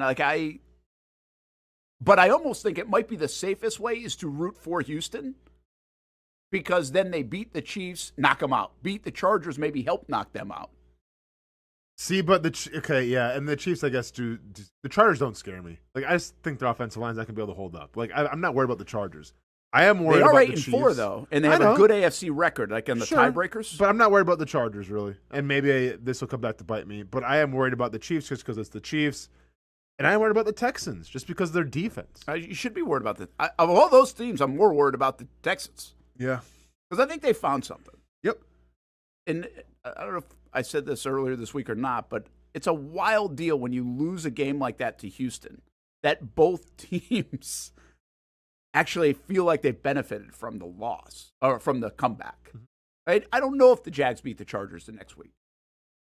I don't know if the Jags, I mean, maybe they do roll off 3 in a row after that. And I know it stings. Like, how the hell did you lose that game? I fully get that, but I almost feel like maybe it was part of this whole thing, part of this whole year, part of getting better, part of whatever the identity is, like all that stuff. Like, it might have hardened you the way they've rebounded from that. And you might not have that. You might not win the Arizona game if you lose to Houston. Now, again, it's bigger to beat Houston.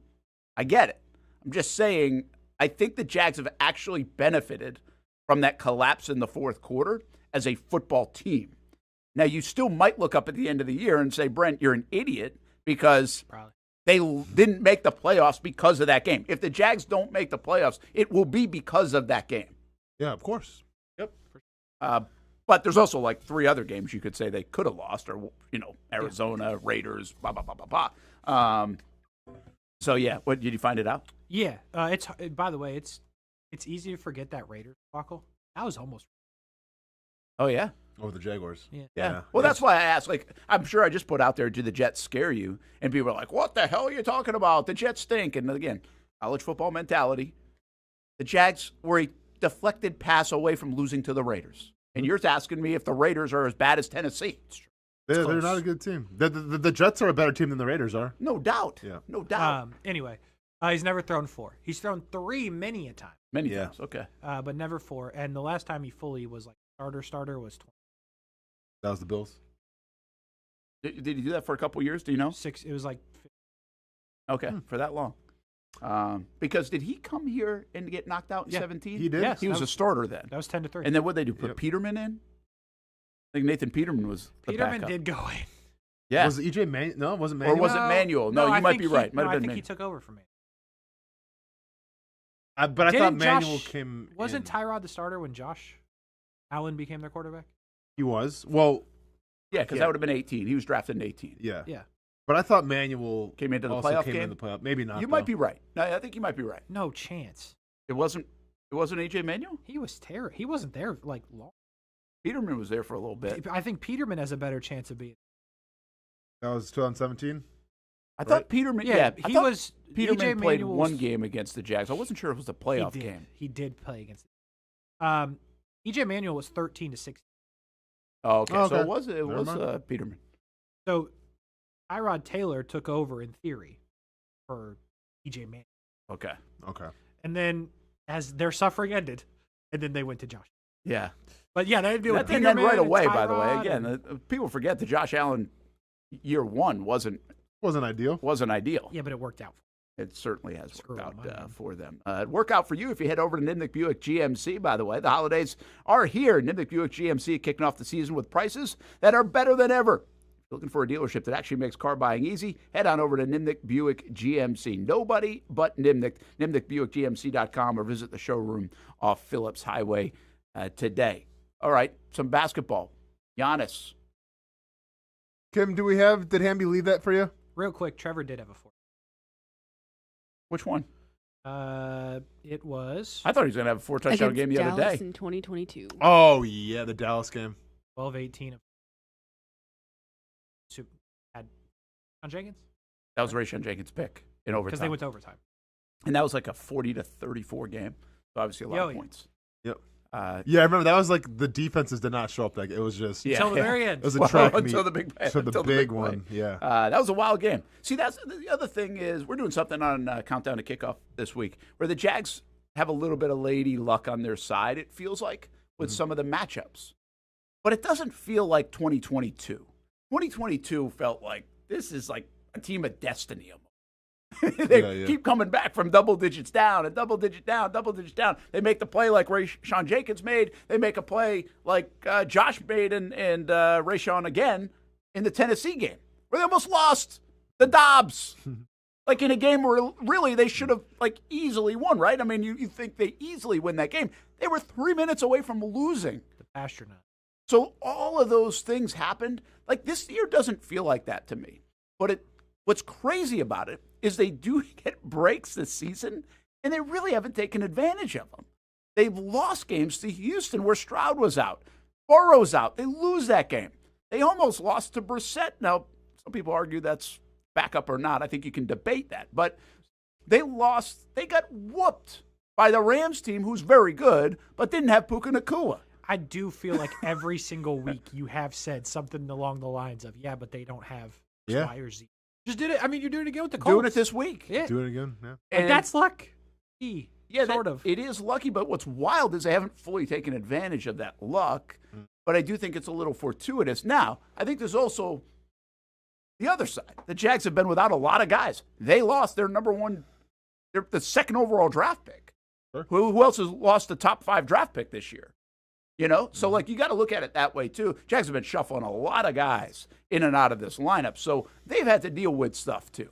Yeah, of course. Every team does.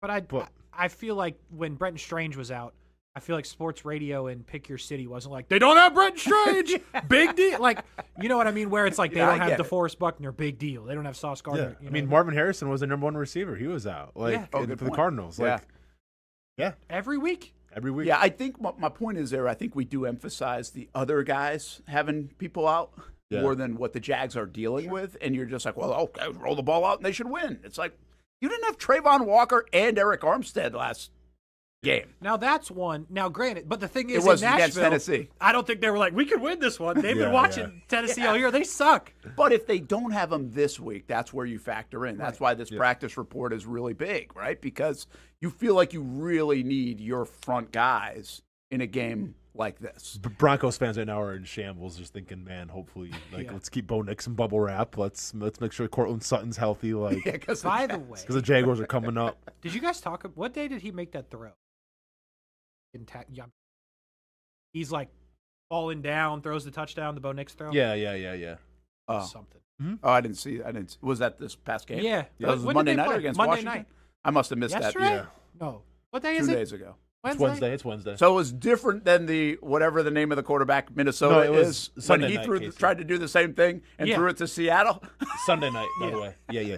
So it was different than that because he fitted in a window between 2 defenders in the end zone. It was insane. He threw that ball, and I was like, damn it. Like, that was... I haven't watched Bo Nix play a lot. I felt like Bo Nix went from a guy they almost were touting like Drake May to all of a sudden like a major problem, even though they've won 9 games in a row. Like, I haven't watched him play much, though. So, like, what is the discourse on Nix? I don't think I think there's a discourse on their offense more than the discourse on Nix. Okay. You watch him closely. I know, I have to. It seemed like a lot kind of like the Packers a little bit in terms of them trying to find themselves, especially with an offensive guy like Peyton. But Nick shows, like, dude, if he has time in the pocket and his receivers get, like, he makes the throws. That throw was gnarly. Yeah. And Bo Nix is the one person that, like, I remember when Auburn, because I was at the game, lost to Florida in the swamp when Bo Nix was their back. And I just remember thinking, this guy is a classic SEC touted quarterback who's terrible. But was a 5-star. Yeah. I can't believe that's the same human being. Yeah. That was the quarterback for Auburn that was bad, to making that throw, getting sacked, his knee is centimeters from being down, fits in between 2 guys. It's special. Like, it was special. And I agree with you on the Packers point, because the one thing about Denver, they have so many human beings that play offense. Like, you go look at a Denver Broncos box score, they have 8 different people carry the football, 12 receivers catch it. It's like, what the hell? They're kind of like, I don't want to say they're at the Colts because obviously it's Jonathan Taylor, but like the receiving game, like, they have Cortland Sutton, but sometimes it's a Troy Franklin game. Yeah. Sometimes, like, Pat Bryant will get it. Night. Yeah, sometimes it's Evan Ingram. Like, it's... They got another tight end, too. He caught a couple balls the other night. Yeah, they kind of throw it around a little bit. Yeah, they're an interesting team just to hear about. Like, because I see some of, like, I mean, you think Sean Payton, you're like, okay, they're probably winning with offense. Kind of like what I say about Chicago, Ben Johnson. It's like, wait a minute, they're number 1 seed right now. Caleb Williams' stats, if you go look at touchdowns, interceptions only, pretty good. You'd be like, wow, they're really cooking on offense. Well, not really. As we talked about yesterday, it's really the turnovers that have helped them out so much. So, yeah, it's hard to figure out some of these teams, but that's the NFL this year. I think it's hard to figure out the Jags. I have no idea which Jags team's showing up on Sunday. The clean operation team from Arizona and Chargers, or the highly penalized team that looks clunky on offense. I don't know. And the defense, same deal. They've been very good for 8 out of the 12 games. They're also pretty bad for 4 of those games. Yeah. So, I mean, like I keep saying, the gap is so wide right now on the good and the bad of a lot of teams, but even here in Jacksonville, you really just don't know what you're going to get. And I would think Indianapolis is kind of asking the same thing, because they got off to such a good start. They showed that they can play at a really high level, but now they've lost 3 out of 4. So how do you feel, right? Mm-hmm. How do you feel? How do you feel about Giannis in this situation? It feels like Giannis has been almost leaving Milwaukee for a while. Yes, it does. Yeah. And now maybe the time is coming? Well, yeah. So, Kim, I think I shared it with Ham. He said he's going to put it in the system, but who knows? Oh, yeah, there we go. So, Giannis scrubbed out all his Milwaukee Bucks things on his Instagram. And this is the only photo that's left. It's him with the championship, holding the Bucks championship trophy, in this picture right here with Kobe, which leads people to believe, okay, well, Giannis wants out. And by the way, I would want out too. They got beat by the Wizards, who are the worst team in the NBA. They suck. A couple nights ago. There's some bad teams in the NBA. So Giannis is definitely fed up. And once again, why Doc Rivers is still the coach, I have no idea. But this picture is one of the last ones on his Instagram. So people are speculating he's going to try to get traded to the Lakers. Which I'm sure LA fans would be all for. The problem with that philosophy is they have nobody to trade that would appease the Milwaukee Bucks. Like, they don't have the players, number one, and they also don't have the draft capital, number 2, to get that deal done. So, like, I don't think Giannis is going to the Lakers, but I do feel like he's so frustrated because he said it many times, like, he wants to win. That's all he wants to do. And I feel like he's doing his part, and for whatever reason, this team does not want to play defense. I don't think they're well coached, and I think Giannis is fed up with it. And it's weird because if this was, a generational player on a football team, and he's putting this stuff out there, everyone would be like, "Well, this sucks." Step up, be a leader. Yeah. No one in Milwaukee is mad at Giannis for doing this. Like, everyone feels the same way. It's like, hey, he won us a championship with the team on his back. He's been nothing but loyal to Milwaukee. They're not doing right by him. Like, it's weird, man. It's weird because we talk about like a superstar like that. Most NBA franchise, any sports team would be like, "This sucks." Like, come on, man, focus. No one in Milwaukee feels bad right now. Yeah, everyone's like, "Yeah, it was probably coming." Remember, there was a level of this with Jalen Ramsey before. I know it turned where it's like now everybody hates Jalen Ramsey, but there wasn't at first. It was like, "What are you guys doing? Like, what is going on?" Like, so there was that element, and I wonder if that would happen to Giannis eventually. Different guy, I get it, but once you do leave, once you go out the door, it's like, screw you, right? Double bird. Yeah. And that's what happened to Jalen. It was like, what the hell are you guys doing, Tom Coughlin? What are you doing, Dave Caldwell? What are you doing, Doug Marrone, Shad, everything else? Like, fix this. Yeah. And then as soon as he left, it's like, screw you, fake back injury, all this stuff, right? Well, so I don't know. Yeah. I don't know if that will be like that. Right now it feels Team Giannis. But eventually, when he goes, will it turn the other way? Championship. It won't. No, because I think he's that much of a good guy. Yeah. Like, Jalen always kind of had like Jalen was, people always felt a certain way about Jalen. Way more polarizing, obviously. Of course. Like, everybody in that city loves, like, in Milwaukee, loves Giannis for what he's done for that city. And once again, like, he's had opportunities to leave. Absolutely. And then he chose to say, you know what? Give me the 8 inches of snow right now. Give me give me the cold weather and give me Milwaukee, right? Like, he's been nothing but loyal, man. So, like, for him, if he wanted to go, once again, it'll be sad because of what he means that city, but the city ain't going to hate him for it. Yeah. Like, it's really one of the only circumstances where it's like your star player is going to leave and everyone's going to be like, yeah, sounds about right. Well, is that because he won? If he didn't win, this would be a different conversation. So right? it's because he won. Yep. I think it's because of the type of person that he is, and it's also him coming back as many times as he did. That's right. Sure. He had a chance to already get out. He had a chance to go. Milwaukee. He had a chance to go wherever he really wanted. But in my mind, it's like, okay, you won, you did it for us. Like Jalen, with all due respect, all he did was say, we're going to go and win. We're going to go to Super Bowl and win it. Didn't go, didn't win.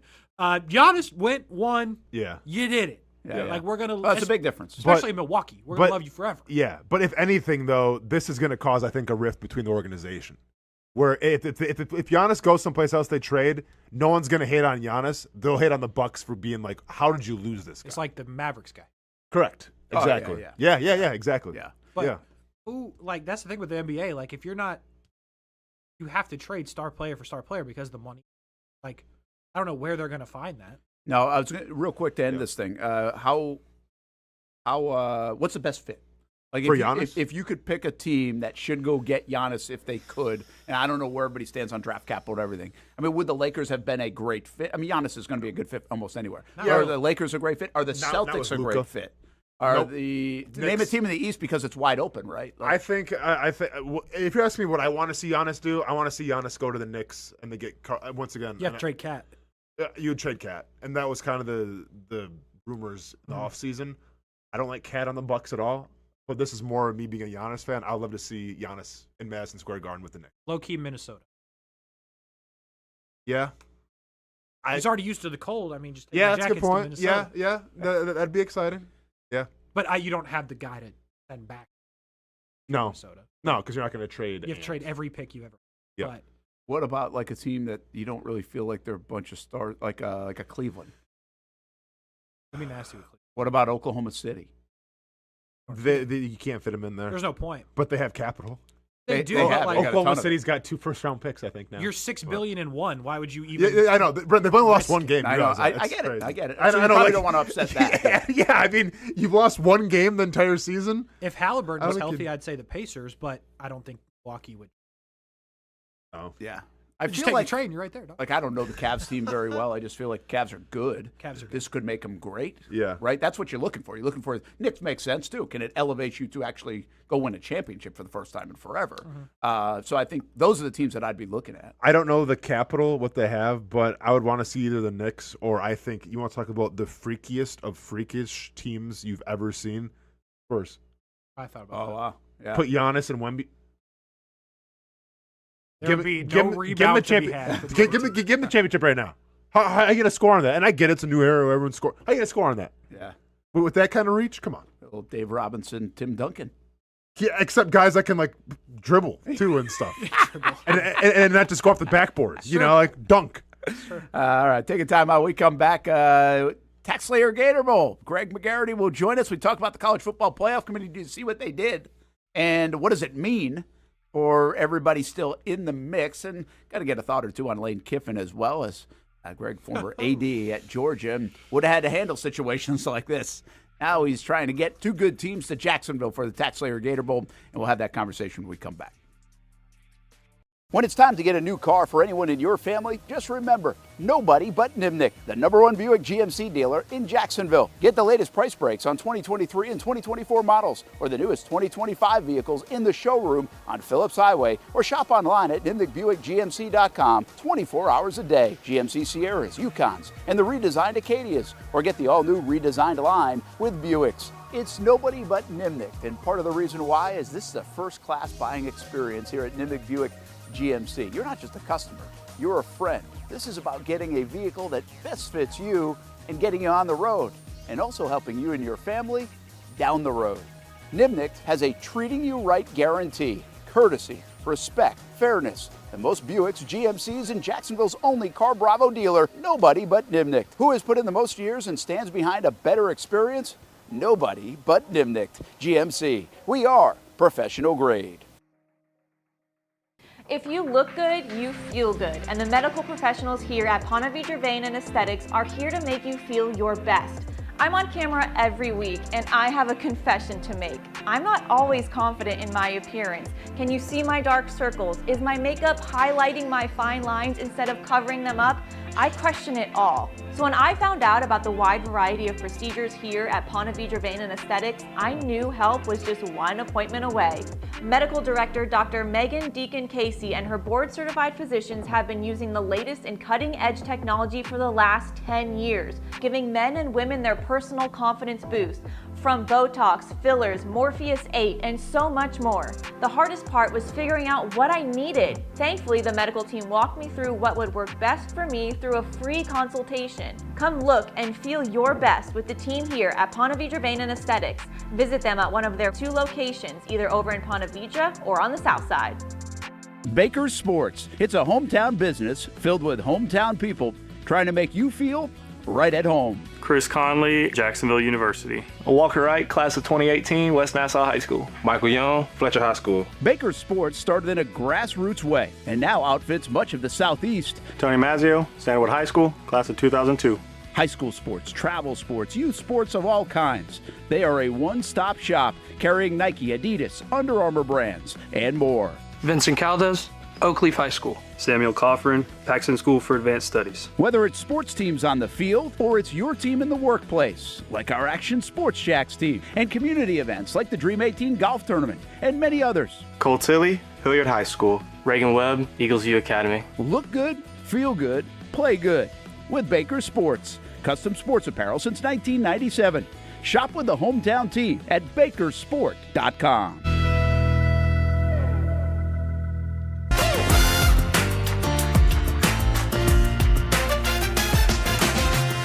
Empower a future, inspire a dream. It's a bold but simple mission for the Jacksonville Police Athletic League known as Jax PAL. Help the next generation of kids in Jacksonville shape a brighter future.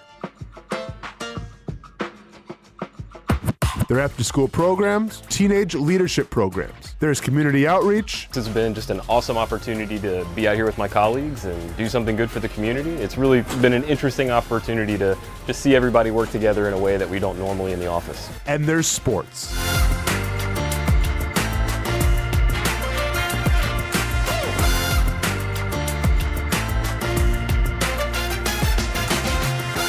There are also ways you can help the next generation with a donation of any kind. Just visit jaxpal.org to get more information. Empower a future, inspire a dream with Jax PAL. Most of us know how to throw.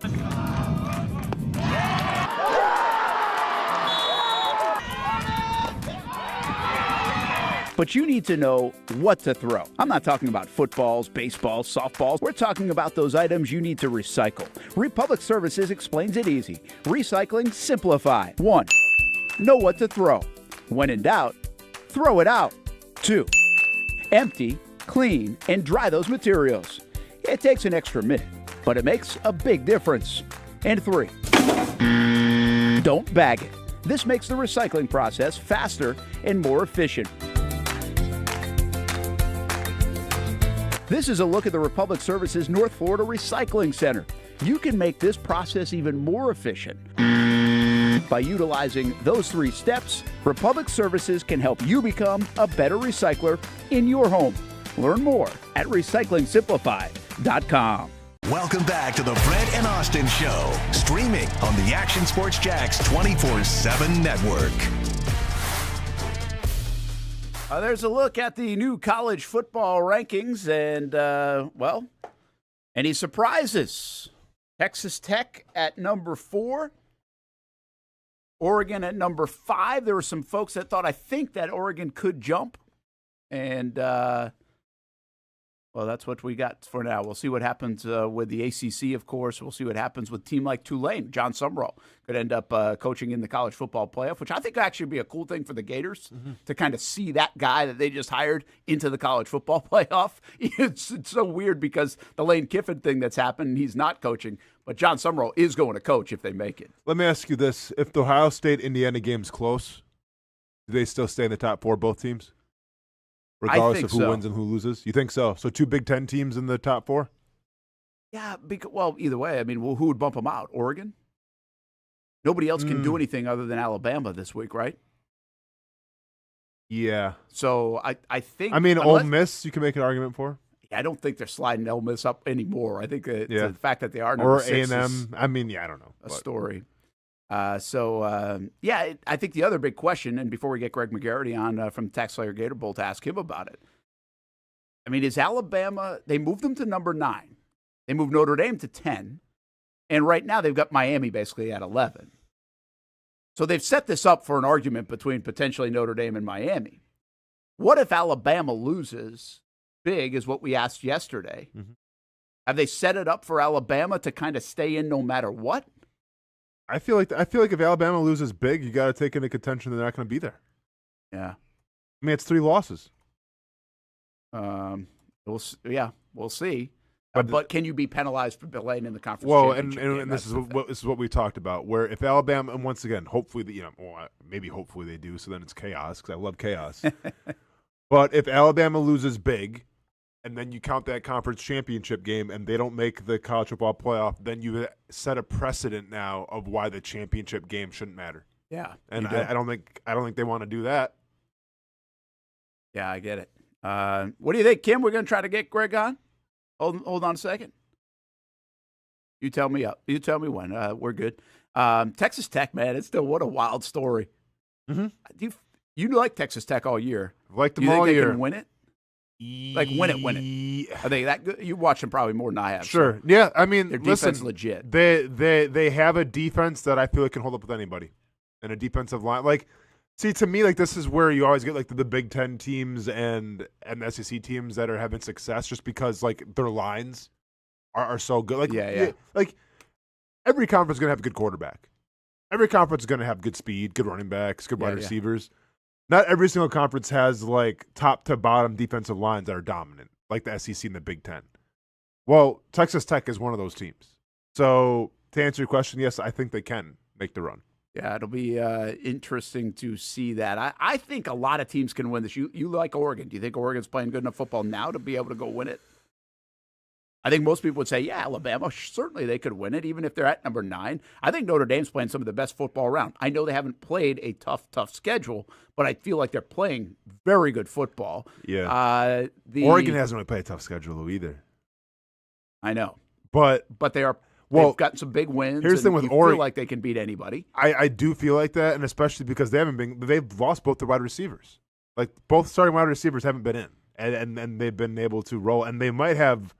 I mean, I get Notre Dame's running games is probably the best, but like Oregon's running backs are legit as well. Yeah. Like, yeah, like I sit here and say like they haven't shown me anything, but what they've showed me with what they've had in terms of injuries and everything, like Oregon is a team to take seriously. Then the other side of this, real quick, is Ohio State. Mm-hmm. Are they that much better than everybody else? Do we even know? I just feel like they are. Well, I feel like they have the best quarterback in college football. I feel like they have the best wide receiver in college football. I think they have the best defensive player in college football. That's pretty good. So, and I don't really think. I mean, you can make a debate for quarterback, but everything else, obvious. Like if that's the conversation you're having, then yeah, I think you got a pretty good team. It's amazing to me how little we have talked about Ohio State all season. Not we, but in general, the college football world. Yeah. Really, it's just like they're going to be in. Because they're not playing anybody. Mm-hmm. They're good again. Mm-hmm. But they might do it again, which would be pretty amazing if they did it again. Brent Martineau, Austen Lane, and okay. All right, I'll ask Greg if he can. He might be able to hear us. So if he can log out and log back in, we'll try to get him in again. This could be an issue with like the NCAA trying to shut this down. Maybe they don't want to get our hot takes about it. They might not. So yeah, we'll try to get him on the fly and see if. Let me know if he does get out, so if he is hearing me. Otherwise, I'll text him. But meanwhile, the TaxSlayer Gator Bowl is trying to wait and see where all this shakes out too, because then. Their 2 teams that will participate on December 27th. Of course, we can't wait to figure out who ends up here in Jacksonville, which we'll find out in the next few days. And you can go to TaxSlayerGatorBowl.com, by the way, and check out all the different things the TaxSlayer Gator Bowl does throughout the year in our community, but also highlighted by the big game coming up on the 27th, which is a different part of the calendar. We've discussed that a little bit in the last few weeks, but kind of a fun part of the calendar, too. With Saturday, December 27th. Kim, Greg says he can see us and hear us if you want to give this a whirl or not. TaxSlayerGatorBowl.com, by the way, is the place to go. What do you think? We're going to try it? I don't hear him. Usually I will hear him in my ears. We'll give it a try. I think I might have heard him. Maybe. I don't know. Nope. Nope. Kim's trying to figure it out, Greg. Hopefully we'll get you on in just a moment. So there's some projections out for the Tech Slayer Gator Bowl from ESPN. What do we got? So there's two possible outcomes here. Yeah, Georgia Tech versus Tennessee as a prediction, or Miami versus Vanderbilt. Georgia Tech versus Tennessee. Oh my gosh, Miami versus Vanderbilt would be. Here's the one I want to know. Miami against Vanderbilt would be terrific. Here's what I want to know though, and hopefully we can get Greg on to ask him. But I want to get your opinion about it. Miami, obviously, they have aspirations to go to the playoff. Yeah.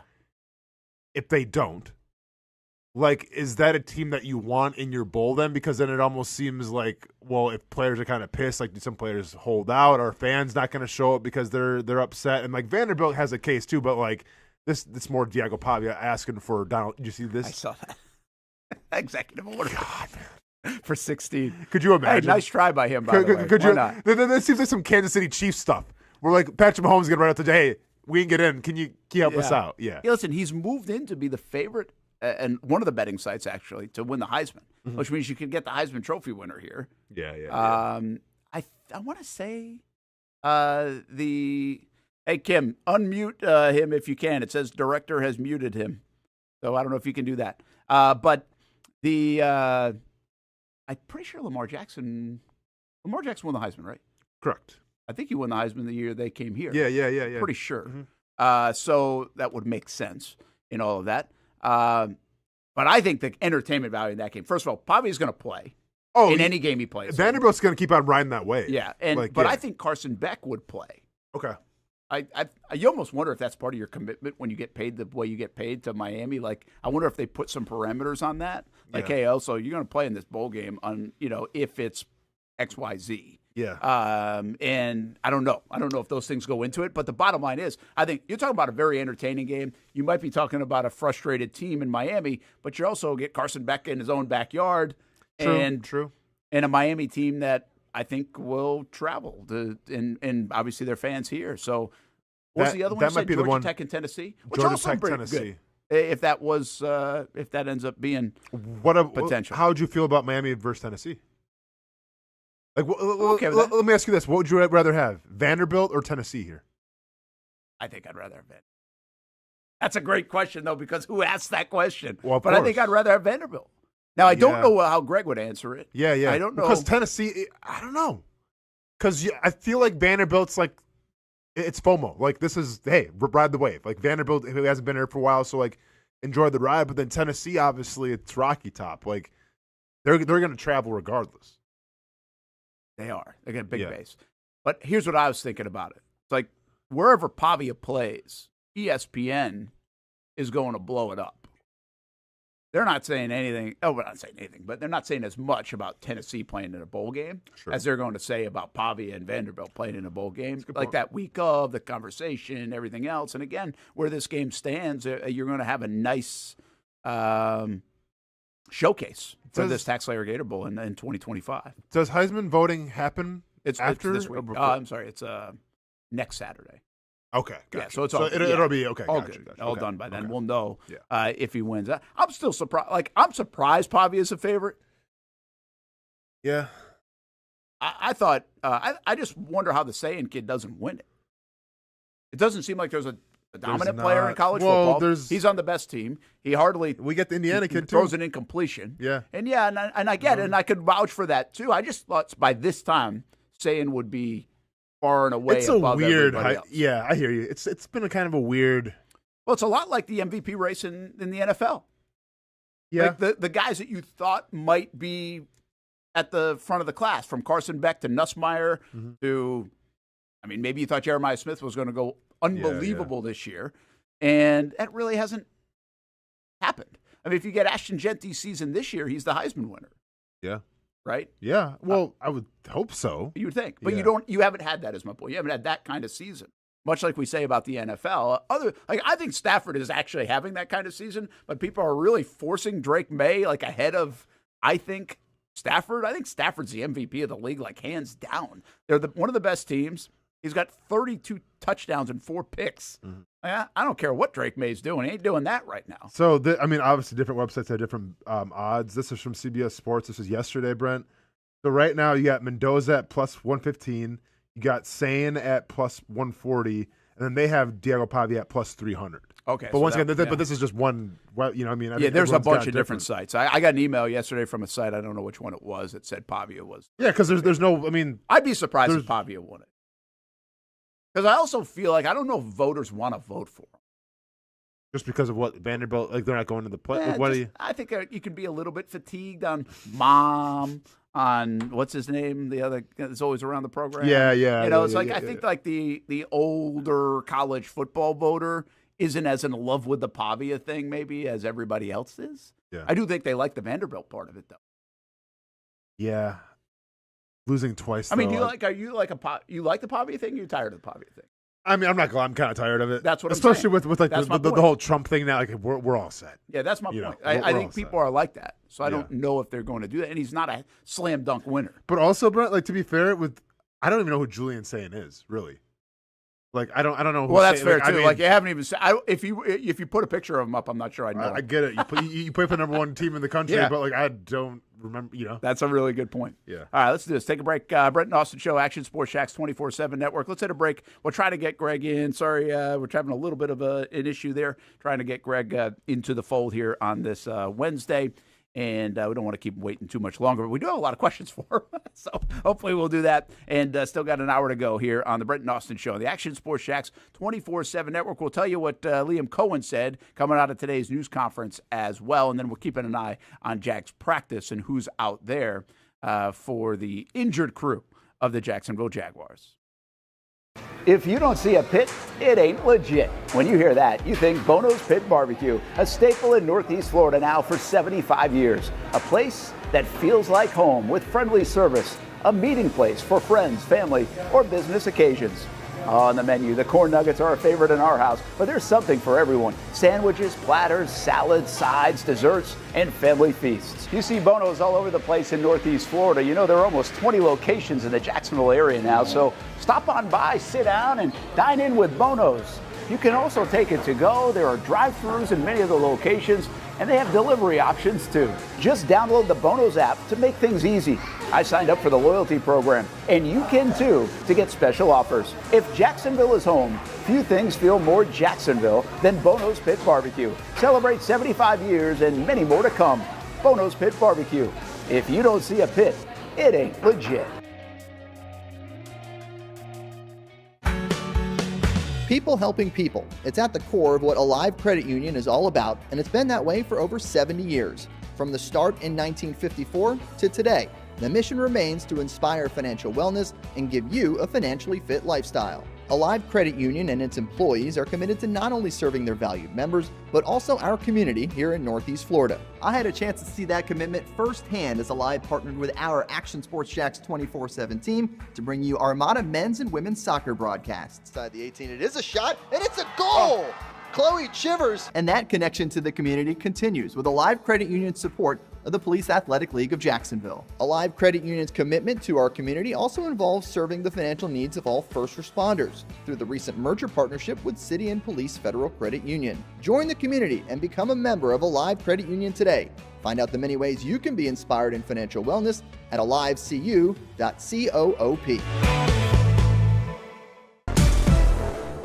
CGC Water Treatment and Plumbing is taking their 75-plus years of expertise and expanding to CGC Home Services. Water treatment and plumbing is still a big part of what they do, and now they can do even more for you. Home services like kitchen and bathroom remodeling, showers, sinks, faucets, toilet repair, backflow testing, and the list keeps going. Find all they can do at cgchomeservices.com or give them a call, 904-298-7052. It's a new look and a new name with the same expertise. They've been serving homes like yours since 1946. CGC Home Services, right here in Jacksonville, off St. John's Bluff Road, 904-298-7052. And visit cgchomeservices.com. Florida license number CFC 1432579. We've been telling you about the Action Sports Jax 24/7 network for over a year now. How to find it, what to see. Simply put, it's TV online. Local sports content all day, every day, just like this. Did you always want to make history? Like, think that big, or just say, hey, I want to play in the NFL? I always say I want to play in the NFL. Cuts it back to her left side, takes a shot, and into the back of the net. Oh, what a pass. Oh, my goodness. What a pass. And they have been. We've been talking. We've been articulating. I did have a sense that they wanted to be bold, that they wanted to make a splash.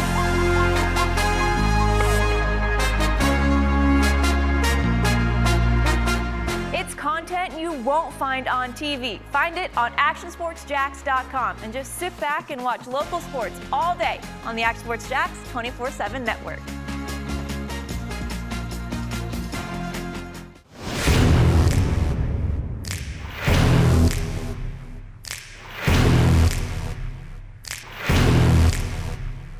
Grab some friends and go to a restaurant, or head out for a drink and some conversation. Watch your favorite team play on the big screen.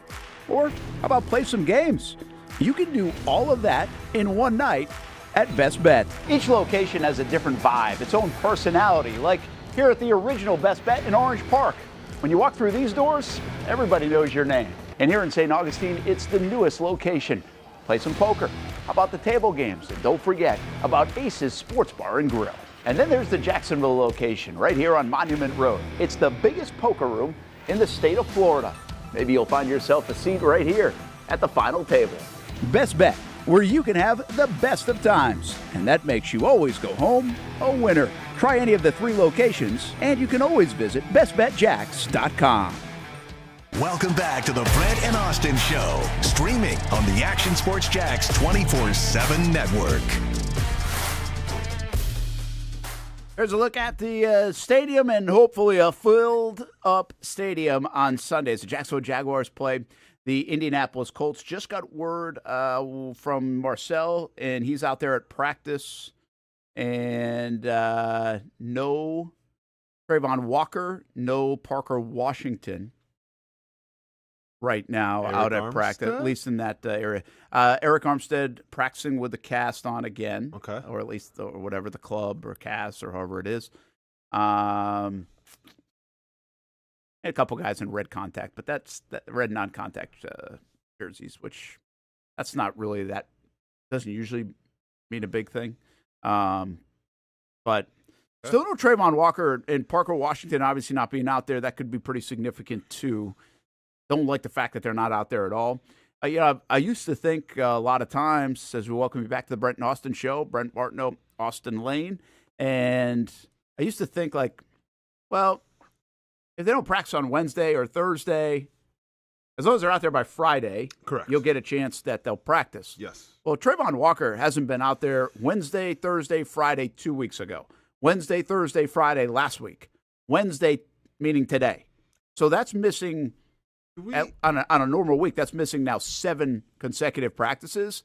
And I don't think he made the trip. I didn't find this out, and I probably should have, but I don't think he even made the trip. And usually guys, at least if they're like on the verge or whatever else, would make the trip. Man, what's amazing about that injury, we don't know a lot about it other than it's a knee injury, Austin. But he went back into that football game a few weeks ago in Jacksonville. That was against the Chargers. Made a play. Came up a little bit limpy, and then went back in the football game. And we saw him in the locker room. He was post-game. Now, we did see him with a pretty good brace on his leg. But I'm just giving you my real-time thought of this. Was like, it'll be okay. Mm-hmm. He's going to play hurt. He's already playing hurt. Mm-hmm. But they didn't put him on IR or anything like that. So they obviously think he can make it back. But I'm just not saying you see the light at the end of the tunnel here when it comes to Trayvon Walker. This is obviously more significant than at least I thought it was when it happened. No, I'm with you. I think the same thing because, like you said, he went back in. So I thought, okay, he's playing against Tennessee. Oh, he's not playing against Tennessee. Like, let's go and let's ease him back in. Right? You have a big game against the Colts. With the fact that he's not out there in any kind of capacity today, it leaves you a little worried of, okay, was this more of a serious thing? Well, yeah, I think it's pretty serious, serious enough. And I guess how much does this damage the Jags in a game of this magnitude? You're not playing the Titans, where if you don't have Trayvon again, let's just assume, if you have Eric Armstead playing with a cast on, which might not be good, might not even play, who knows what happens with him. I will say this real quick. Eric Armstead, and once again, the capacity of the injury, we don't really know about. But if he's going to be out there with the cast, because I think Eric Armstead, he's been more reliable in the pass game than he has in the run game. And now you're going to put him out there with one hand against a team that's going to try to pound the rock. I think you're a little nervous about that. And then if you're going to miss Trayvon Walker with this game, I mean, we never questioned Trayvon Walker's abilities in the run game. No, right? He's amazing in the run game, usually. That makes you nervous as well. Yeah. That's what it makes me nervous. That's why I'm asking. Oh, okay. Yeah. Are you asking panic button? Not panic button quite yet, but yeah. Maybe have it in your mind that might be getting brought back out here. We'll see. Interestingly enough, no Andrew Wingard at practice as well. And Trayvon was working off to the side with Raiders. And Murray? That's the update. Murray's back? Murray's been out there now because they opened the window. I think Murray has a real chance to get out there this week. I don't know what the Wingard thing is, unless he came out of the game. But he was fine. We're talking to him after the game. It wasn't like he was getting checked out. So who knows? That could either be a personal thing or maybe it's just something that he's not out there in the early part of practice. Who knows? So I don't want to speculate. Walker Little, another one according to Mia, that did not see in the open viewing. So that's the concussion protocol. Mm-hmm. And, it's almost like if Walker Little's it's you just know you're not going to have your 5 healthy guys, but they've got enough guys to fill in and help out. Of course, yeah. I don't really get worried about that as much, which is kind of wild, right?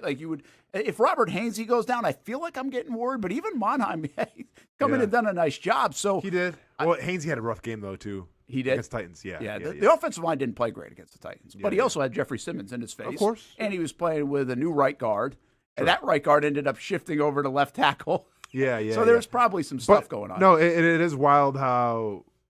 If Walker Little's going to be out, no one's feel fine with it. Yeah, I just feel good with Cole Van Landen. Daniel Griffiths, by the way, put something out today a short time ago, and he broke down the snaps this season for Cole Van Landen, and he's the only guy that's played X amount of snaps at 4 different positions. Mm-hmm. And it's not 8, okay? It's 40-something snaps here, 30-something here, 100-something here, 80-something here, it's amazing. So I think he makes you feel pretty good about wherever they have somebody go down. Patrick McGarity did have the non-contact jersey on. So we'll see if he's working his way back from concussion. And you just never know with the concussion stuff, especially with an offensive lineman. It's pretty odd that 2 guys got that in the last 2 weeks for the Jacksonville Jaguars. But back to the big part of the story. It's one thing to play Arizona with no run game. Tennessee because they're Tennessee.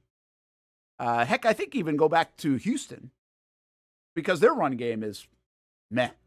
Yeah. And then to go take on Jonathan Taylor and the Indianapolis Colts. And again, not just the fact that you're taking those guys on, but the magnitude of this football game. And when you have the magnitude of this football game, the injuries become paramount. Who you're missing becomes paramount. Your depth becomes paramount. Those things just get magnified, in my opinion. And so now this is the first time I'm like, this could be a problem. Again, Armstead, whether he's not going to be fully healthy if he plays, and then Trayvon, if he played, he wouldn't be fully healthy either, but he might not play if he's not back out at practice. So I think these guys have come in and done a nice job. The B.J. Greens of the world, Strigos of the world. We saw Austin Johnson play pretty well. Yeah. Devon Hamilton's obviously playing pretty well. Smoot, you've got guys. Agba, I wonder if they re-energized Agba a little bit when they sat him down and inactivated him for a game.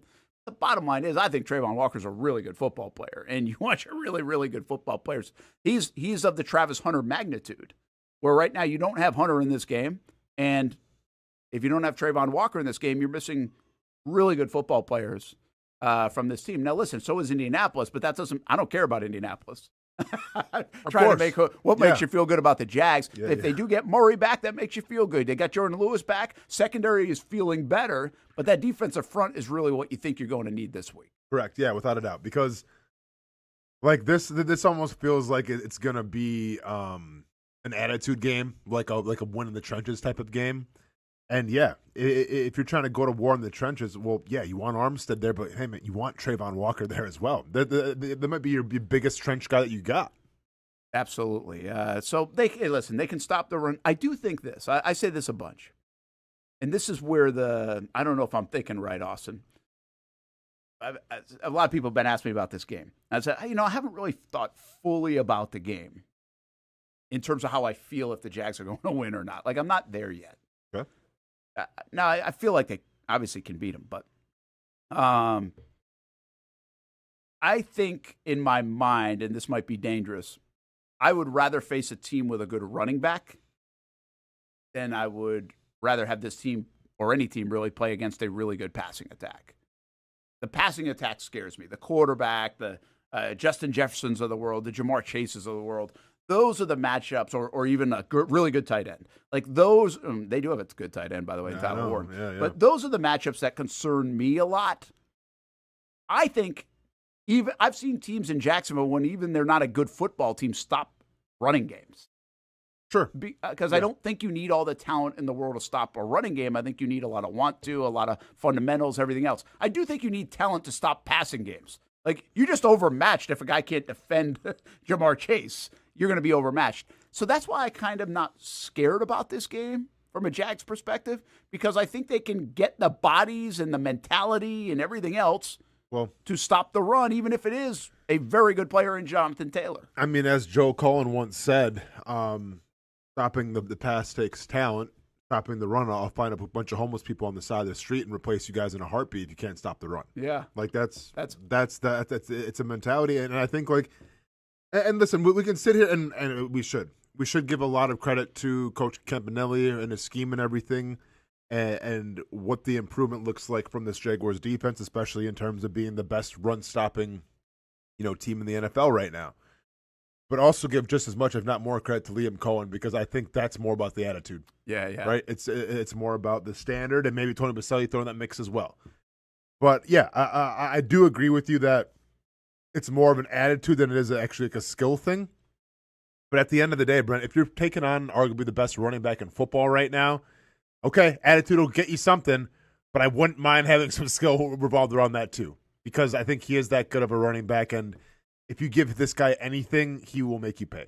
I think so. Here's one more thought on that for now. Tomorrow we're going to break down more the Colts side versus the Jags side, Colts offense, Jags defense. But I almost don't care if Jonathan Taylor gets 105 yards in the game. I care if he gets 150. Like, I think he can get his. He's going to get it. Even last week against Houston, they lost. They scored 16 points. He got 85 yards rushing and 30-something passing. Like, I think you can get away with that and still win the football game. I think what you have to worry about is a guy dominating the football game. Jackson Smith and Jigba, from the receiver standpoint, dominated the football game earlier this year. Chase and Higgins, those guys had some touchdowns. Yeah, those guys, dominated the football game. You're right. So that's what you've got to avoid. Bowers dominated the football game to the point where they were in it at the end. To me, that's what you have to stop. They're going to get theirs. He's a good football player. They're a good football team. You can't just have one of these days.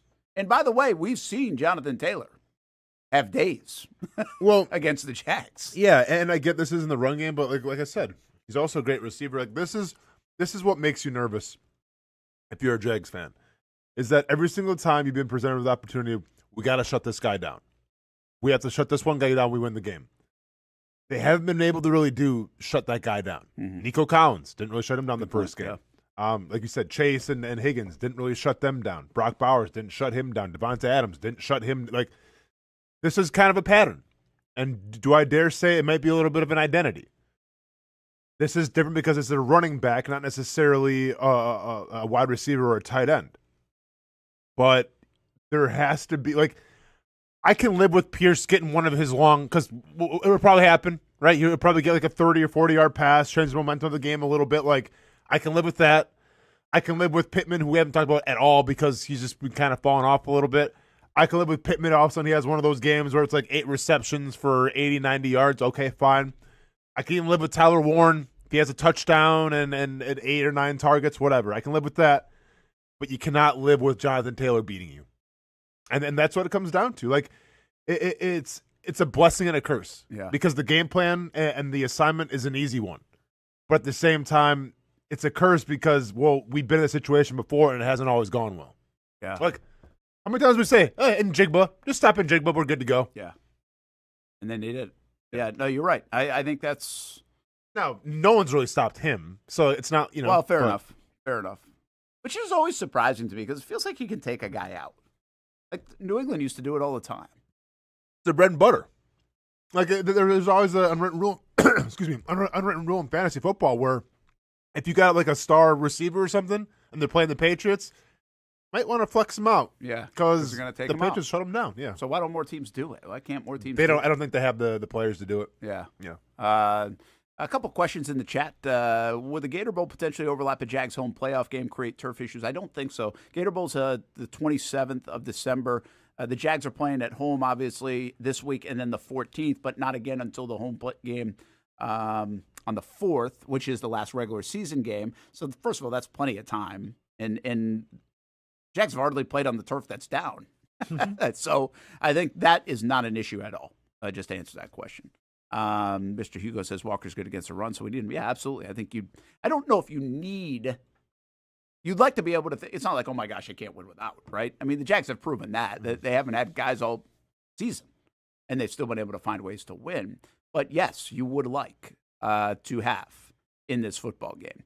What's really interesting to me in terms of that is that these guys play again in 4 weeks or 3 weeks after this one, and they could look a lot different.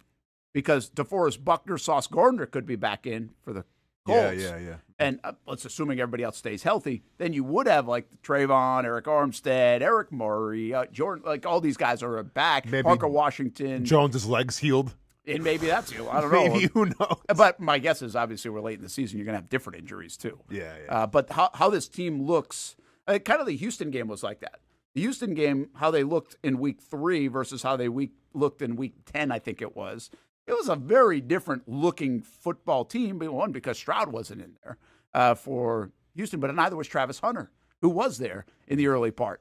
I think you're going to get the same thing, even in a smaller window here with the Colts game, I would suspect, because more guys are going to go down for both teams, but other guys are going to also come back and get healthier. Michael says, I remember Darryl Green playing in the secondary with a catch. You know, it's funny you bring that up, and I was like, I can picture that too. Like, I do remember that. He's a guy that always stands out to me, like image-wise. I can see Darryl Green, who could absolutely fly, but I could actually see that cast that you're talking about. And my guess is it's easier to play the second. It's going to sound really weird, but it's easier to play the secondary with a cast on or a linebacker, probably more secondary, than it is to be a big guy up front. I think people miss how much they use their hands. Of course. To shed blocks, but obviously to grab would be runners going by. You might not be able to pick a ball off in the secondary if you're Darryl Green, for instance. But you really can't do a lot of things. And Trayvon Walker had to battle through that too. No, without a doubt. Yeah. Because on the defensive line, it's always hand balance, right? And all of a sudden you take one of those hands away. Yeah, it can be a huge detriment. How can you watch the Action Sports Jacks post-game show? Well, you really can't. Because we don't have one anymore, at least for now. What happened with the postgame show is we kind of got dinged by the NFL for showing too much of the news conferences and everything else. So we revamped how we did the postgame show, where we're showing certain clips of some of the locker room and also doing a couple of takes with Dan and myself right after the games. And we push those out on YouTube and Facebook and Twitter and everything else. But we don't have a full show right now because it would just be a lot of yapping. Yeah, and not a lot of actual reaction. Sure. And so I think in a post-game show, we should hear from the players and coaches. Now, could we twist that a little bit one more time? We're thinking about it. We'll see. But that's why you haven't been able to watch a post-game show, because we got busted. nicely. Yeah, but, so we have to kind of. Well, I haven't been breaking down any more film either. I feel like. Yeah, we didn't know we were we got to the point where we didn't even really know we were breaking any rules. Yeah. Because it was just normal. Yeah. And then they just don't let you do some stuff. So sure. So we got to play by the rules, and then bend them again later, hopefully. Always say this in our business: like once you know the rules, then you can break the rules. What would happen if you broke? Would you just get like a cease and desist, or? Yeah, that's what I think. I don't. I mean, there might be bigger things, but yeah, usually you'll get what we got. Like, hey, can you not do this? And we're not the only ones. Like, I think we mentioned this. A lot of the video being shown on social media now. People are getting dinged for that too. Okay. Like Dan Orlovsky's like, hey, I can't break these plays down anymore. Can Baldy or whatever Baldy's breakdowns? I don't know if he might just not have been, busted for it. Or he also, if you notice how Baldy does it, Baldy actually will take video off his phone of the actual thing. So and there might be a difference in that. I don't know if there is, but there might be a difference in that. Okay. Which is kind of foolish. I think in a weird way, like the NFL rules, and unless you go to soccer in the English Premier League, and it's even more stringent. Okay. But, they try to protect their rights holders. And what I do find fascinating is I think it got to the place where it got to right now is because even the league is like, well, this is good for the league. Yeah, it's spreading the brand. One, it's hard to police, but it's also you've got everybody trying to figure out, break down stuff, talking about the league. It's conversation about the league. Even fans who think they might be an expert at it, and maybe they are, but they might not be. And so you've got everybody doing that. And so I don't think overall it's a bad thing, but then sooner or later you want to protect the rights holders who pay billions of dollars. Sure. And I could see us getting to a point where that's not a part of future agreements. Okay. Is to be as stringent. Mm-hmm. But again, it's really more. They've been stringent for a long time. It's how much you police it. Yeah. And honestly, the rules are so long and lengthy, and I think there are a lot of rules that get broken, and people don't even know they're breaking them. Sure. Because they're just like, well, you get this big thing at the beginning of the year, but it's one, you have to read it, mm-hmm. and two, you have to interpret it. And I think there's up for interpretation, and then it's got to be policed. Okay. And so anyway, that's kind of where it's at with the post game. I appreciate you missing the post game. We've had questions about the post game, and one thing that potentially working on is maybe a little bit more on TV post games, and then that changes the rules completely if we put it on TV. But we got to have the window space to do it.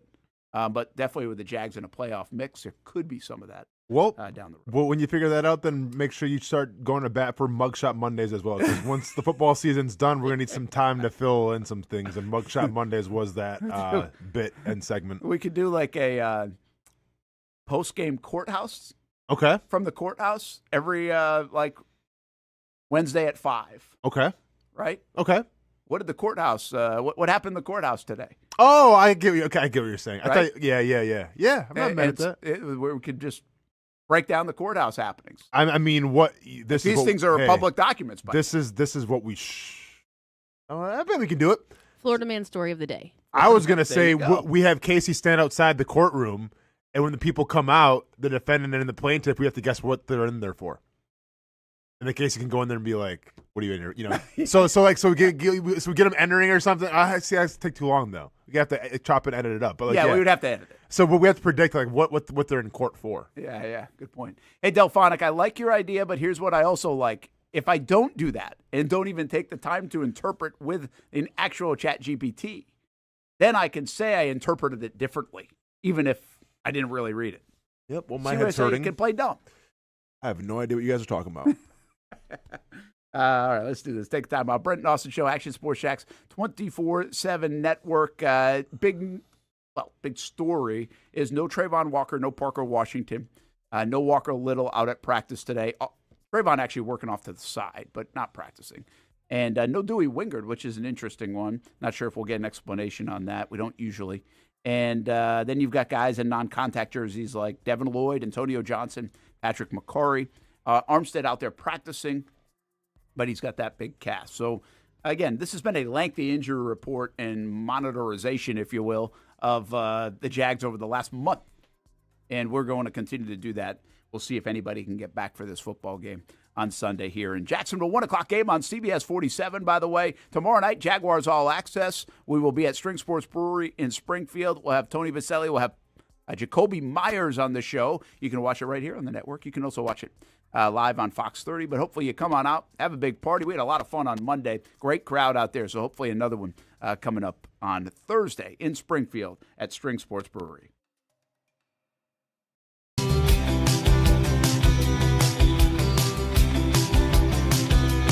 Welcome inside the Armor Guard Exterior and Gutter Helmet Showroom. There's a lot going on, like glass exteriors, replacement windows, and down there we have the retractable screens and awnings, plus hurricane protection. Let's talk more about those gutters, and to do that, we bring in Kevin. He's the owner, he's the expert. Why Gutter Helmet? Well, Gutter Helmet is truly the only maintenance-free product. It lets the trash and debris go on the ground, the water wraps around and goes inside. Unlike filters, they sit on top of the gutters, and the trash and debris build up on top of filters, which requires maintenance. With Gutter Helmet, we're going to keep you off the ladder, the most dangerous thing in your garage. With Gutter Helmet, you'll never clean your gutters again. So get off the ladder and put on the helmet. Gutter Helmet. Get a free estimate at gutterhelmetofnorthflorida.com. You can also call 904-762-7779 or visit the showroom on St. John's Bluff Road in Jacksonville.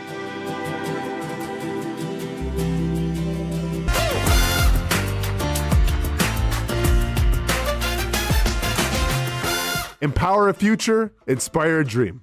It's a bold but simple mission for the Jacksonville Police Athletic League known as Jax PAL. Help the next generation of kids in Jacksonville shape a brighter future. Their after-school programs, teenage leadership programs. There's community outreach. This has been just an awesome opportunity to be out here with my colleagues and do something good for the community. It's really been an interesting opportunity to just see everybody work together in a way that we don't normally in the office. And there's sports.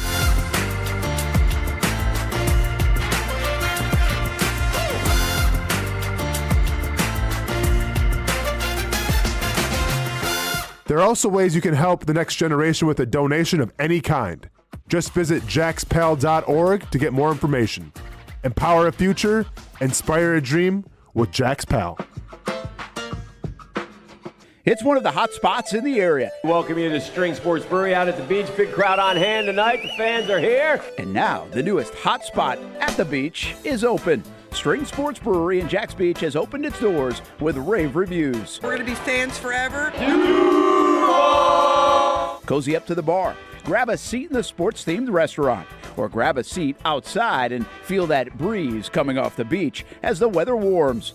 Just like the original location in Springfield, try the popular beer menu and come for lunch or dinner too, because the food is fantastic. We got a special guest in the house. He's happy. He's feeling good. He's Trayvon Walker. It's where we hosted Jags Report Live in the football season, and the String Sports Brewery staff can't wait to host you. Hey, welcome back here to String Sports Brewery. And if you haven't checked out the new location in Jax Beach, you got to do it. String Sports Brewery, now with 2 locations in Springfield and now open in Jax Beach on Penman Road.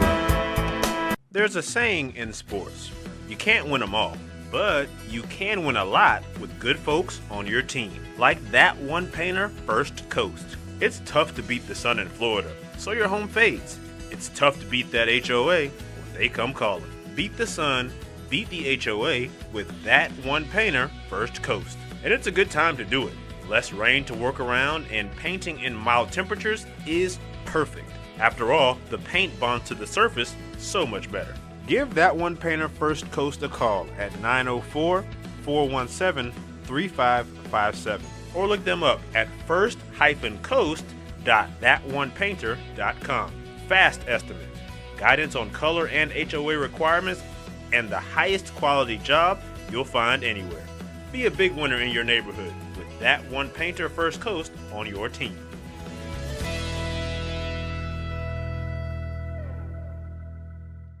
Sun's out, suits out. That's right, it's summertime in Florida, which means it's time to say goodbye to bulking season and hello to shredding season. But if you're like me, you're having a hard time sculpting and shaping those final pounds. That is until I came and saw my friends over at Ponte Vedra Vein and Aesthetics. Right now, everyone is hopping on the Evolve X train, and the only destination is finding your perfect summer body. The technology uses electrical muscle stimulation and radio frequency energy to cause your muscles to contract, all while heating up those deep layers of your skin and tissue to produce collagen and reduce fat.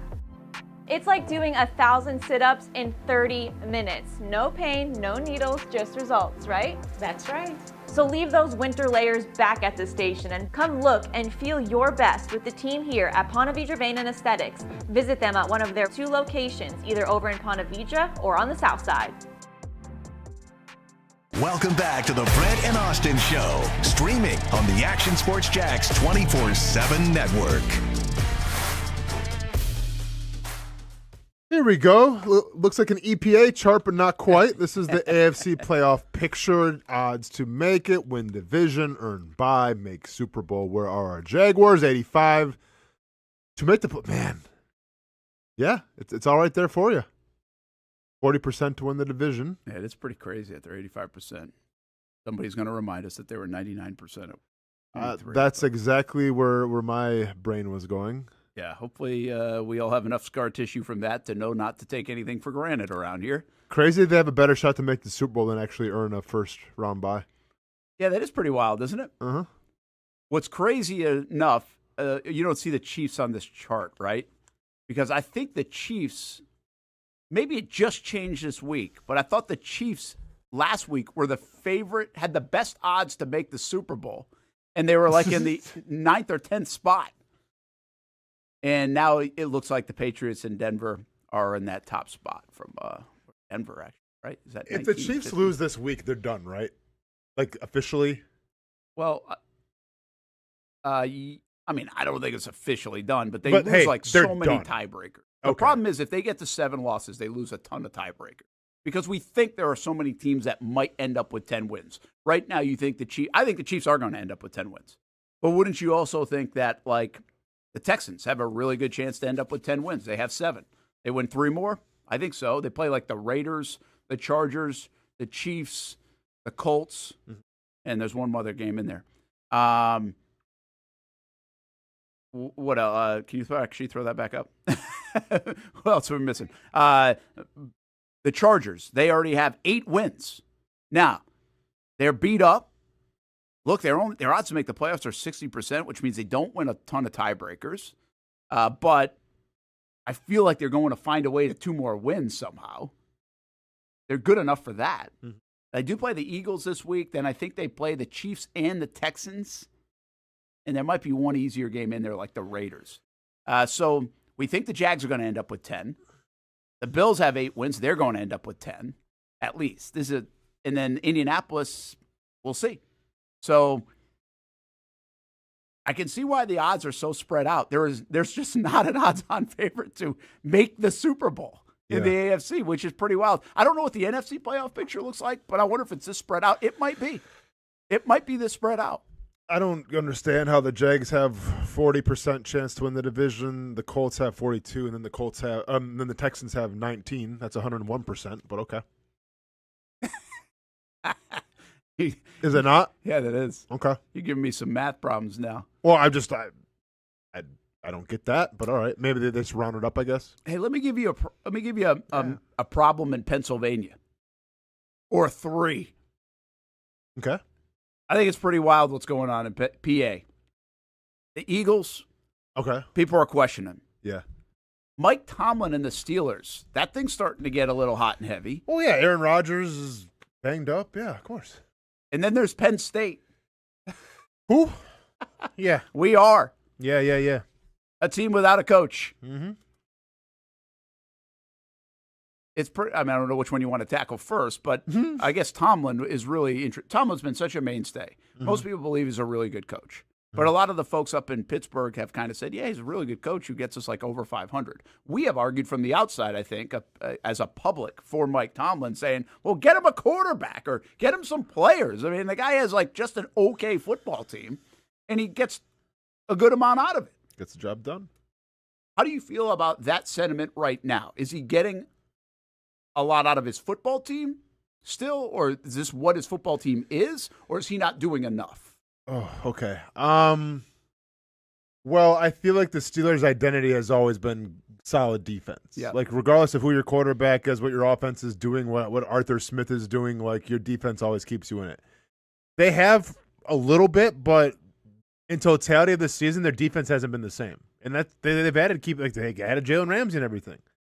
So has he done enough? No, I don't think so. Because what they've been known for like the past decade that he's been there, I feel like, is not getting represented to the full effect that it usually is. Man, they made some investments too. I mean, you go bring Aaron Rodgers in, you already got TJ Watt, obviously. You go trade for Jalen Ramsey. Yeah. And you also traded for DK Metcalf. Like, those are moves that actually they hadn't been doing for a long time in Pittsburgh. They'd kind of been status quo, but they went out and got star players, and they still can. That's why I kind of believe too, okay, this might be a little bit more now on Tomlin, where things have gotten stale. Like, the voice is not what it used to be. Now, listen, they're still playing with – I mean, Aaron Rodgers has proven that at this tail end of his career, he might still want to play, but he's not going to win automatically like he used to win. He's just not the same guy. Well, but he also can't do it all himself. Yeah, but that's a combination, too, I think, of Arthur Smith. You know how I feel about him. Yeah. Like – and once again, and this is more of a fantasy Austin speaking here, but, like, Jalen Warren pops up and I have the opportunity to draft him, which I did. But a part of me was like, well, they really want to draft Jalen Warren simply because, you know, you kind of know what you're going to get with Arthur Smith and everything. And I did. Like an absolute idiot, I did. And it's just, there's no rhyme or reason for what Arthur Smith does. And sometimes I find it baffling that he has a job in the NFL, because if you watched any Steelers games this year with your 3 tight end sets and everything, like, there's no rhyme or reason. It's just, like, if you want to talk about, like, the Packers, what's their identity? What is the Steelers' identity on offense? Somebody tell me. I'd appreciate it, because you can't name it. I agree. So I think when you couple that with Aaron Rodgers, like, what do you think was going to happen? I would agree. Keep that word identity at the top of your mind for a moment, because I want to get back to that. But before I do, it's interesting. Didn't Rodgers come out? Did I see that correctly? And kind of said, hey, guys are not getting to their details in meetings and practices. They're running wrong routes. Are we about to see an age open up? Like, that used to be a no-no to say that, right? Quarterbacks would not say that. They would not say that in front of a microphone. Yeah. Now, he's 42 years old, and he's on his way out. Like, he's like, I want to win now, and I don't give a damn about down the road. Of course. But we saw this with Tua. Tua in front of the microphone said something about his teammates. Are we going – we just asked this question about whether it's social media, teams going at each other, or coaches being a little bit more animated or not afraid to throw a jab. These are things we didn't feel like we saw a lot of. And when we did, it was such a headline because we did. Are we going to start seeing a little bit more of accountability given to other people, even from that quarterback position? Like, hey, you want to scrutinize the hell out of this position? Fair enough. We make a lot of money, but I'm not protecting your ass anymore as much as I used to. Well, yeah, it's not only quarterbacks. I mean, Justin Jefferson called out Addison when he missed the meeting and everything. Like, it's just happening all across the league. Yeah. So this is happening all, and I think it's justified. I think if you're making this much money, like in your contract, you're one of the highest paid players on the team, that also gives you the right then, provided that you're playing well, to speak out, right? And this has much more been, I think, a coach thing than it has ever really been a player thing. But, you know, it's the modern NFL. Players are more outspoken. I think they're more empowered than ever before. Yeah, I mean, I think this is a trend that's only going to get more and more brought to light through star players. So back to the identity part of this. It's a really interesting, you said it. Like Pittsburgh, you feel like you know what they are, right? Usually as an organization. You usually know what they are, The Eagles, you know what they are. And heck, I'll bring Penn State back into this. Right now, I think they have an identity crisis in the state of Pennsylvania when it comes to their sports teams, at least on the football field.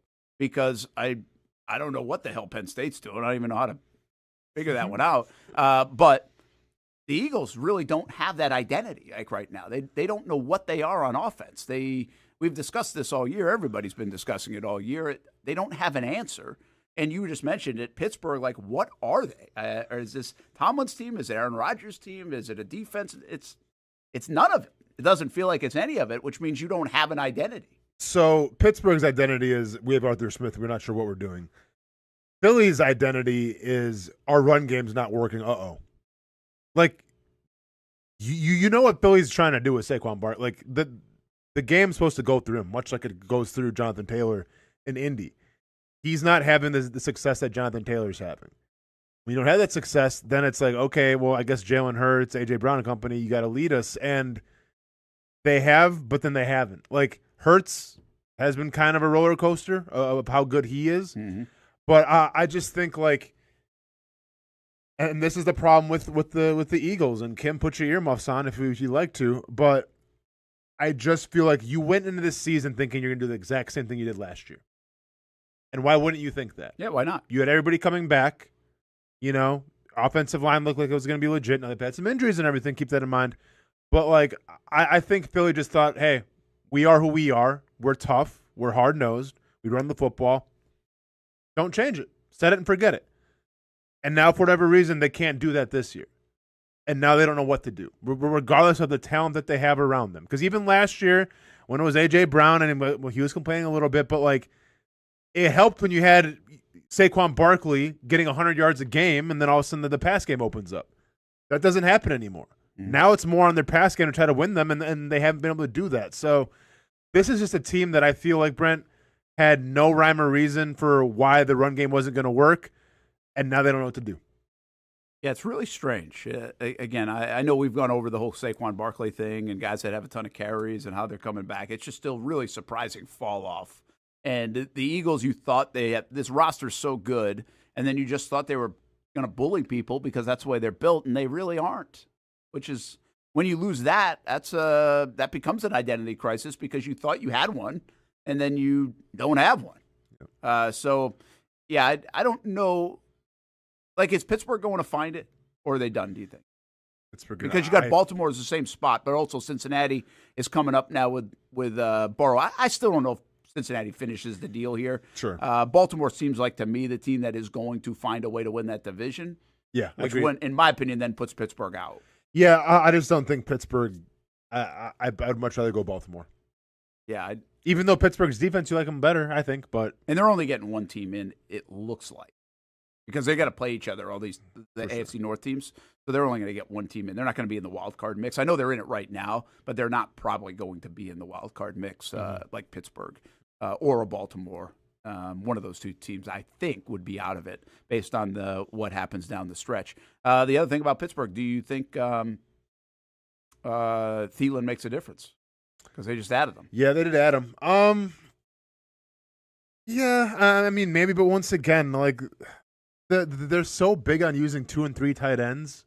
Like, I don't know, like, what it's going to look like if Thielen's there. Because now if you bring in Thielen, and it kind of, like, changes your identity of what you've done on offense all year. And maybe that's what they're looking for, but I'm not sure. Like, I wonder if the Jaguars were interested in Thielen. I'm like, the waiver wire. I wondered that a bit too. Like, I wasn't overly excited about him, but now again, Washington people thought, hey, that you did too. Yeah, that'd be a good replacement for Parker Washington if you need him for a couple of weeks or whatever else. But it just doesn't strike me that this is long term with Parker Washington. But I have no idea. I'm guessing. And if that's the case, if you think you can get him back this week or even next week, you're probably not going to bring a guy like Thielen in to crowd the room. Sure. And some of that's his decision anyway. And apparently the word is, like, he's pretty good buddies, I guess, with Rodgers. Okay. I think I saw that. So I don't know if he was always destined to go there. The crazy thing is he's going to Pittsburgh, and he might miss the playoffs anyway. I know, right? So if you want to go play meaningful football, yeah, but you might. Well, and you get it's meaningful, but you're probably not going to go where you want to go. Yeah, but you do get the feeling that, like, if Rodgers wants him there, like, Rodgers will. It's like the Randall Cobb effect, right? Yeah. Randall Cobb was in New York, like, nobody was clamoring for Randall Cobb, but Aaron Rodgers wanted him, so you got him. Like, if Aaron Rodgers likes you, he's gonna get you the ball. So if Arthur Smith allows, more than one wide receiver to be on the field at the same time, then yeah, Thielen might have a pretty good rest of his season. All right, so let me just ask, do you think the Eagles will figure it out? Oh, yeah. I think they'll figure it out in terms of once they. Because I can't remember, is Lane out for the season? Lane Johnson. I think he's out for the year. Okay. I don't think he is. So he's coming back. I think they figure it out. Just once again, this is more maybe like the past tell the story, but I think they have too much talent on defense and offense to not figure it out. You know, the one thing I will give credit to Sirianni for, it feels like at times they have figured it out. You know, they in 23 they were just like the Jags, they like faded, and they got in the playoffs, but then got out. They were already like clinched the playoffs, but they lost. I think they lost like 5 out of the last 6 games, something like that. It wasn't pretty, and so then they fire like coordinators, and again figures it out. They rebounded nicely. Jags couldn't. Philadelphia did. Philadelphia, I think at times over a couple of years, like they got off to a slow start. Like, this is goofy. Why are they 1-2 or whatever? They don't look that good. They figured it out. Won the Super Bowl last year. Now they really have not played great football all season, and they're still 8-4 in first place. Yeah. So they find ways, and that buys you time to figure it out. Feels a little bit like Kansas City has done in the last few years, where it's like, wait, they're not that good. But they win, and there they are in first place, which means they're dangerous down the stretch. And I think they could get to that point. I mean, the bottom line is they still have a very good roster if they play to their capabilities. And if they do, figure it out one more time. I think you got to give credit to Sirianni. He's one of the goofiest coaches, I think, around.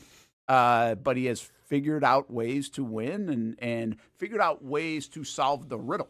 Yeah. Sometimes in the middle of a season, which I think is pretty admirable to be able to do that. Now, if they can figure out how to protect their offense coordinator's house from getting egged, that would be the next thing. Do you think the Lions figure it out? You know, the Lions are a goofy team. I don't. I don't, but because here's the thing that's interesting to me, Austin, about the Lions. Let's take their offense. Yeah. Gibbs has been awesome. Yeah. So Gibbs has been awesome, and Goff is like 19 touchdowns and 5 picks or something. Mm-hmm. Like his numbers are, you'd think like they were more like Trevor had 14 and 11 going into this last week or something. You know, it'd be a little bit more like that. They're not. Amon-Ra's been good when he's been in. Well, now he's hurt. But yeah. I guess my point in that they haven't had a Laporta a lot this year. Mm-hmm. That's not a fixable thing, right? He's out for the year. He's out for the year, yeah. So I guess what I would say, like you asked me about, or we talk about it, the Eagles. Well, Saquon's not playing well. Well, it's not like Jahmyr Gibbs isn't playing well. Like, that ain't the problem. Yeah. So if you're running like he's running, if you're producing like he's producing, if your quarterback is not turning the football over and basically doing what you're asking him to do, throw it 68% and, throw a couple touchdowns a game, then where is the problem? Is it just Laporta? If it's Laporta, then it's a problem you can't fix. If it's Ben Johnson's no longer there and Dan Campbell, because he had to take over duties for Morton and now has those duties, he can't fully figure it out, then it doesn't seem like you have an answer. I don't know what changes for them, I guess, is my point, to figure it out. Because it doesn't feel like they have the same mojo that they have had over these last couple of years. And I don't know why. It just seems like there's something intangibly missing. Yeah, their defense I feel like is just okay. But even last year when their defense and they had a laundry list of injuries like Ben Johnson and that offense, like they found ways to overcome. And now this year, with Campbell now calling the plays, it's just like they can't overcome their deficiencies. And it's crazy because granted against the Packers, Amon-Ra was out right away. But like you do have one of the best running backs in the game in Gibbs. You do have Singletary. Like you do have a lot of great guys that you should be able to win with. And yeah, I think they've underachieved a little bit. And I think one of the big problems is because with Singletary is interesting because like he's a great running back in his own right, but he's a much different running back than Gibbs. And I feel like sometimes because they just kind of do like a rotation, like all right, here's Gibbs leading the drive, and then now here's Singletary. Like I feel like when you do that, you may lose a little flow and rhythm sometimes. Yeah. Well, that's a balance. That's a tough thing to do. Now, again, their team, I think, that was so heavy on their offense, just paving the way for them the last couple of years and scoring 30 a game. They have the ability to score 30 a game. I mean, earlier in the year, they scored 52, then 38, and then 34, back-to-back, then 37, 4 straight weeks. But since then, they won 24-9 over the Bucs. They lost 27-24 to the Vikings, which is a bad loss now. They did go score 44 against the Commanders, but then lost to the Eagles and only scored 9. Mm-hmm. Then the Giants, they really wrestled with, remember, in that OT game. And they did end up pulling it out, but then they scored 24 and lose. It's almost like if they don't score 30 points, they can't win. Yep. So that defensive side isn't getting it done enough. I don't know where their turnover ratio is, but it just feels like they're missing something. They're 7-5, and I'll give you one more thing. Right now, you think the Cowboys are going to win tomorrow night or the Lions? Cowboys are playing pretty good football. Cowboys are thick of it again. Yeah, they're now that's at Detroit. So I mean, I think Detroit has earned equity. Where I think a lot of people will default to, oh yeah, Detroit's going to win this game. Sure, but the Cowboys are playing really well and desperate. They need to win. I mean, the Giants game was at Detroit. Packers game was at Detroit, and those didn't go so well either. But after that, by the way, the Lions get the Rams, and they play the Steelers and the Vikings before they finish with the Bears, which could be a big game. Be a huge game, maybe. Yeah. Like, there's a thought we were talking last night. The loser of this game you might start to eliminate them, Cowboys and Lions, tomorrow night. I believe it, yeah, absolutely. Cowboys are definitely. Cowboys can't lose. But because they need help. Like, but there's too many good teams in the NFC. But the Lions would go to 7-6. I'm fascinated with Detroit because of a lot of things, like the article. But I'm also fascinated with how quick they've become a team where you expect them to win. Yeah. And you're shocked at the fact that they're 7-6.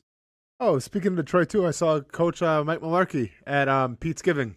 Oh, did he? As I talked to him for, because he's kind of cluing me with what's going on and everything. He's like, his son's up there. Well, yeah, and he's like, I've been drawing up some plays for Dan there. He's kind of laughing about it. But, yeah, man, got some good insight on really that organization and how he feels about it. Yeah. How about that? All right, let's do this. Hit another break. Come back, finish some things up from the NFL. We'll take you out to practice as well. Get some video from the Jacksonville Jaguars practicing today with a couple of guys not out there. Trayvon Walker, Parker Washington, Walker Little, a couple other guys off to the side. That continues to be the bigger story here this morning as we monitor a huge game coming up in Jacksonville. Hopefully a loud Everbank Stadium. Can't wait to be there 1 o'clock on Sunday. Got a lot between now and then, including Jags Wired tonight on Fox 30. Jaguars All Access tomorrow with Jacoby Myers and Tony Baselli.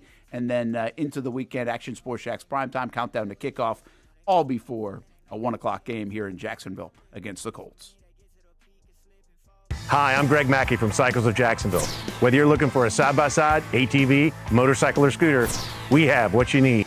Get a Moto Guzzi Stone Corsa for just $235 a month, or a Triumph Trident for as low as $207 a month, or the popular Honda Rebel 1100 DCT starting at a low $204 a month. Stop by and choose your adventure from all of our great brands, only at Cycles of Jacksonville on Atlantic Boulevard. Family owned and operated since 1983. Hello, I'm Kenny Lay of Kenny Lay & Associates. Since 2003, our firm has fought exclusively for the rights of men in family law. Divorce, modification of child support, alimony, custody, and more, all for men. A father is vitally important to a child's life, and being a man is not a reason to pay more in child support or alimony. I'm a single father. I get it. If you have a divorce or other family law issue, contact Kenny Lay & Associates at divorcemenonly.com. We've been telling you about the Action Sports Jax 24/7 network for over a year now. How to find it, what to see. Simply put, it's TV online. Local sports content all day, every day, just like this. Did you always want to make history? Like, think that big, or just say, hey, I want to play in the NFL? I always say I want to play in the NFL. Backs it back to her left side, takes a shot, and into the back of the net. Oh, what a pass. Oh, my goodness. What a pass. And they have been. We've been talking, we've been articulating. I did have a sense that they wanted to be bold, that they wanted to make a splash.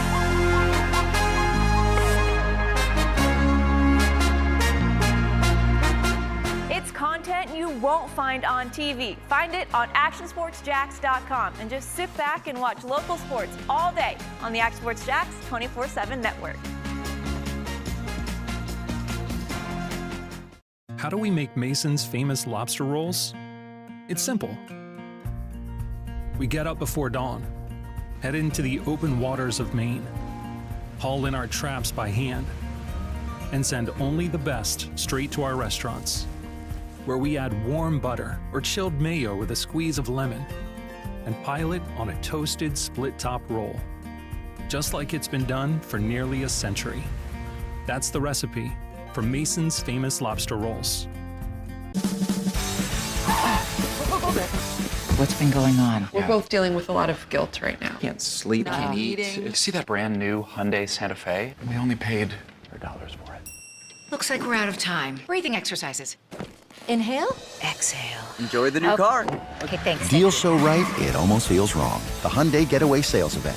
Get a Hyundai Santa Fe with 0% APR for 60 months, plus 0 payments for 90 days. Or get $3,500 bonus cash. Hurry in.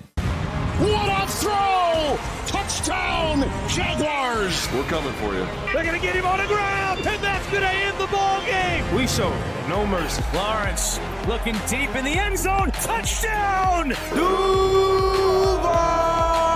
ETN is going to take it all the way! Right here on CBS 47. CBS 47. Right here. Your official station of the Jacksonville Jaguars. And the Jaguars strike first. Go Jags.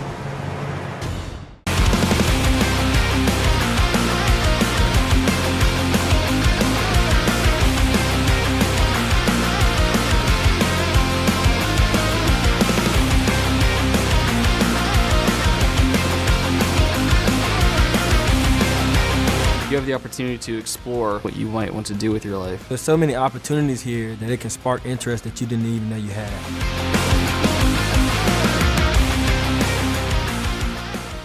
Baker Sports. It's a hometown business filled with hometown people trying to make you feel right at home. Chris Conley, Jacksonville University. Walker Wright, class of 2018, West Nassau High School. Michael Young, Fletcher High School. Baker Sports started in a grassroots way and now outfits much of the Southeast. Samuel Coffrin, Paxton School for Advanced Studies. High school sports, travel sports, youth sports of all kinds. They are a one-stop shop carrying Nike, Adidas, Under Armour brands, and more. Vincent Caldes, Oak Leaf High School. Tony Mazzio, Stanwood High School, class of 2002. Whether it's sports teams on the field or it's your team in the workplace, like our Action Sports Jacks team, and community events like the Dream 18 Golf Tournament, and many others. Colts Hilly, Hilliard High School. Reagan Webb, Eagles U Academy. Look good, feel good, play good with Baker Sports. Custom sports apparel since 1997. Shop with the hometown team at bakersport.com. Welcome back to the Brent and Austen Show, streaming on the Action Sports Jacks 24/7 network. We asked and Kim delivered. Let's look at the NFC's odds to go to the Super Bowl. In the AFC, it was Denver, I think, at 19%. Then it was the Patriots at 15%. And everybody else was pretty split up, if I remember correctly. The NFC here, I wondered if it would be as widespread, and it appears to be. Although you do have a heavier favorite in the Rams. The Rams are at 23%. And look at the Green Bay Packers at 18%. I wonder why they factor them in so much at 18%. That surprises me more than the Eagles. San Francisco, I think, at 14 makes some sense. Seattle right there. You got three teams from the NFC West with basically, if you pick the NFC West right now, you got like a 60% chance of sending a team to the Super Bowl, and that makes sense to me as well. But the NFL does not need my help promoting them. But I do think it does back up and echo as we hit the month of December just how wild of a season it is. I don't remember this. And we went for 2 decades thinking that the Patriots were going to automatically be in the Super Bowl. And then the last 5 or 6 years, the Chiefs automatically are going to be in the Super Bowl. Yes. And you just have none of that right now. I would buy the Rams, but I'm not convinced the Rams are going to go. No, I'm with you. It leads me to an interesting question, Brent. Because do you think the Chiefs are done? I mean, I know they're not done this season, but I'm saying in terms of the whole dynasty. Super. Yes. Yeah, I do think they're in a rebuild part. I have to be careful of this because I thought several times this was a long time ago with the Chiefs too as well. You find the Patrick Mahomes. Yeah, I thought there was a lot of different segments of the Patriots that I was like, okay, well, this is going to die down now because it's so abnormal, and it didn't. So can Patrick Mahomes overcome and get the next reincarnation, if you will, of the Chiefs, and that is good? I mean, look, the Patriots are doing it now without Brady and Belichick this year. And I don't know if that's a sustainable one, but they're right back at the top. The top, but what happens if your offensive coordinator gets a job someplace else? Yeah. I don't know if he ever is. That might be safe. Yeah. Like they might be really insulated there. Like he's not going anywhere probably. Who's hiring that guy as a head coach? Probably nobody. But it got me on the topic, though, a little bit, just talking about the obviously the Patriots first and then the Chiefs. If you had to put money on any team to be the next dynasty, to win multiple Super Bowls in within a span of a couple of years, who are you going with? Because you could say the Eagles, but now it's like, I don't know if it's going to be the Eagles now. Okay, let me think. Yeah, I don't think I would put the Chiefs in this category. No. Because again, Andy Reid's going to be gone sooner than later, too. To be fair, they've already been a dynasty. Like they've already been, yeah. But you're asking for that kind of run. We're not even asking for a Patriots kind of run. We're asking for like a 5-year run. I'm just saying, if you're to put money Super Bowls, on win 2. If you put money on a team to be the next dynasty. Yeah, I don't. Like, you don't like the Rams just because how long does Stafford have left? Yeah, it doesn't feel like a lot. Now, they do have a good young defense and some young players, but they still have to find the quarterback. Don't feel this way about Seattle. They don't make you do that. San Fran, they're old. That's why they're so beat up. They're old. They're going to have to change things. Detroit kind of gave you this feeling, but they haven't handled these changes very well. Chicago, can you bind the bag? I don't think so. Not yet. Yeah. Not yet. I wouldn't do it. I don't feel that way. Heck, a year ago, I thought Minnesota might be in a position where you could maybe make a case for them. Green Bay? Green Bay's probably a really good answer here. They got Micah Parsons now for a long time. They got Jordan Love for a long time. That dude, LaFleur, knows how to win games. Like, he wins football games. And so I think so that's a good trio of people, right, to build around. They need more, but those are good 3 people to start with. And I don't feel like Love's a guy that's going to get hurt a lot every year. Like, you could maybe say, hey, Jaden Daniels in the Washington, they're onto something. I don't know about that, So I don't think Love's going to get hurt. I think Micah Parsons is going to continue to be dominant. The Packers, and Broncos? They win. I mean, they do win. They just always win. What about the Broncos? Young quarterback, great defense. I don't feel it because I just feel like it's been a fortuitous year. Okay. Patriots? Young quarterback? I should just say yeah so they don't. Because if that happens again, I might quit. I mean, they have a quarterback, it seems like, and they have a pretty good coach. And I always say this about the quarterback. It's like one good year does not make the quarterback. We've learned from Kyler Murray to C.J. Stroud to Jaden Daniels getting hurt. Like, it just doesn't make it. You need more to know. But they're going to be in the mix. I just don't know if they're going to be like that next dynasty. But your money, man, who do you take? The Packers? Yeah, I think the Packers. Packers the next dynasty?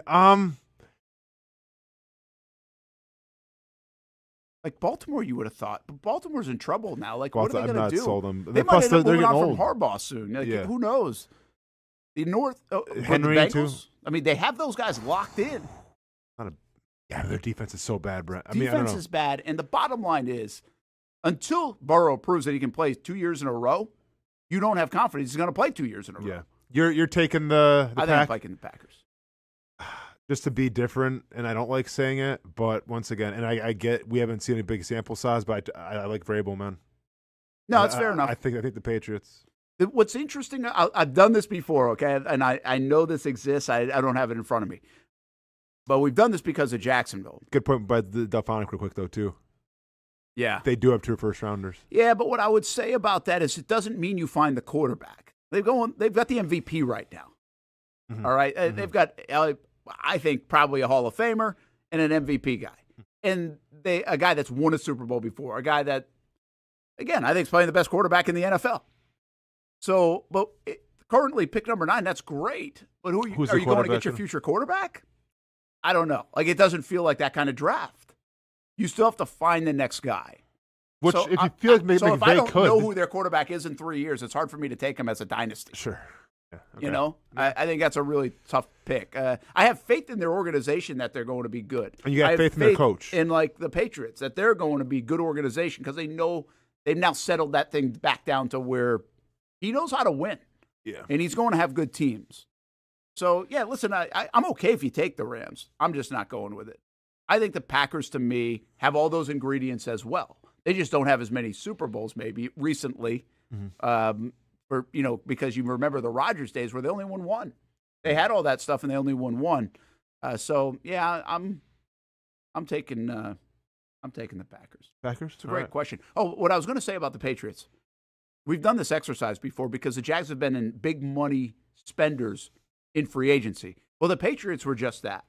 And it doesn't always add up this way, but it sometimes ends up this way. And I think more often than not, year one, when you do hit on free agency, can be really good. We've seen it with Denver when they won the Super Bowl a decade ago. We saw it with the Jags in 17. And I think we even might have seen it with the Jags in 22. The next year after that, not as good. It fades. The big money buy doesn't translate for 2 years in a row. For some reason, it doesn't seem to work. And so the Patriots are in that mode this year. Two things are going to happen to the Patriots next year. One, you're going to wonder if those big free agents, Stephon Diggs, he's delivering this year. What's he next year? Those kind of guys, what are they delivering to you next year? And then the other part is they're going to go from a third or fourth place schedule, whatever it was, to a first place schedule. That we know their schedule has been like this year. So how are they going to handle that? And then if they maintain that position and they're battling with the Bills and everything, and that's another factor here. If you take the Rams, you've got to get through San Fran and Kyle Shanahan all the time and what looks like a pretty good Seattle program. If you take the Packers, well, I thought the North was really good, but it's not as good as we thought it was. And if you take the AFC East and the Patriots, well, you still have to battle the Bills, who look like they're going to be perennially in the mix. Yep. So it's a great question. Yeah. But I take the Packers, you take the Patriots. It sounds like Delphonic and some others may be taking the Rams. I don't think those are bad picks. Yeah. It's a wild guessing game. I wonder if more people would take the Chiefs in this kind of question. Just like building. Because, again, we saw the Patriots do it. Sure. But, like, how long does Andy Reid have? He's 67, I think, so maybe he could go for 4 or 5 years, which would get you another run. True. Just a matter of how quick they can do it. Yeah. Because it feels like they've got to pull some things out and replace for sure. But they've also been a pretty damn good organization at doing that. When they lose pieces like Tyreek Hill, they've been able to overcome and figure it out. They've turned themselves into a really good defensive team over the years. The other guy is Chris Jones. They got to replace Kelsey and Jones. Correct. To me, that's the biggest part of why the Chiefs are not as good as they were. All right, that's it. Brent and Austen Show. Hey, can we get a little bit of Jags video to go? Marcel sent us some video of the Jags out at practice here just a short time ago. Again, this is a fun week in Jacksonville with this huge game looming, and it feels like every detail is that much more magnified and important.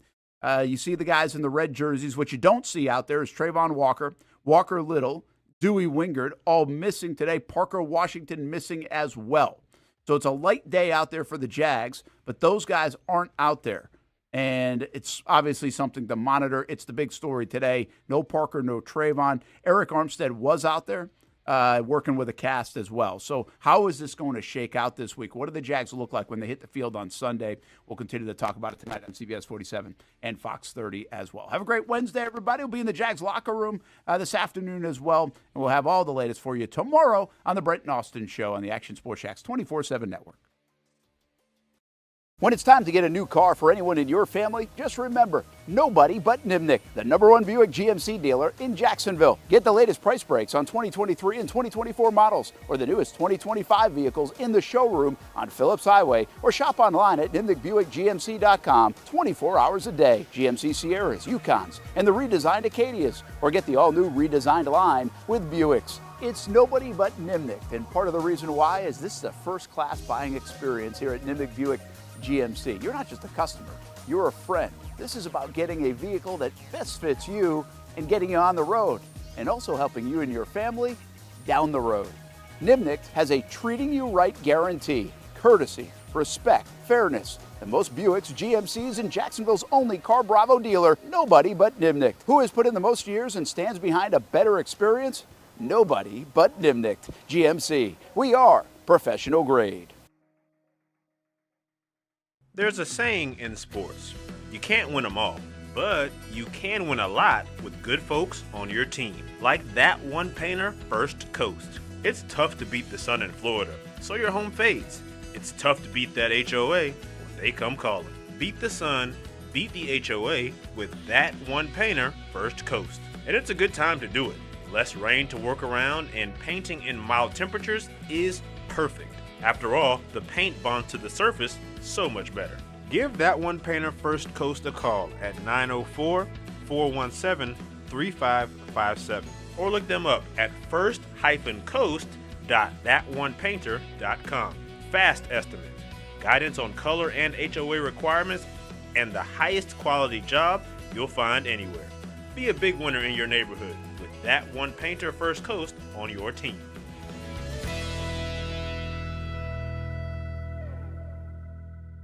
It's one of the hot spots in the area. Welcome you to String Sports Brewery out at the beach. Big crowd on hand tonight. The fans are here. And now, the newest hot spot at the beach is open. String Sports Brewery in Jax Beach has opened its doors with rave reviews. We're going to be fans forever.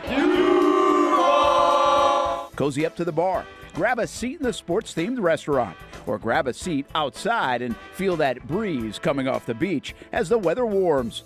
Just like the original location in Springfield, try the popular beer menu and come for lunch or dinner too, because the food is fantastic. We got a special guest in the house. He's happy. He's feeling good. He's Trayvon Walker. It's where we hosted Jags Report Live in the football season, and the String Sports Brewery staff can't wait to host you. Hey, welcome back here to String Sports Brewery. And if you haven't checked out the new location in Jax Beach, you got to do it. String Sports Brewery, now with 2 locations in Springfield and now open in Jax Beach on Penman Road.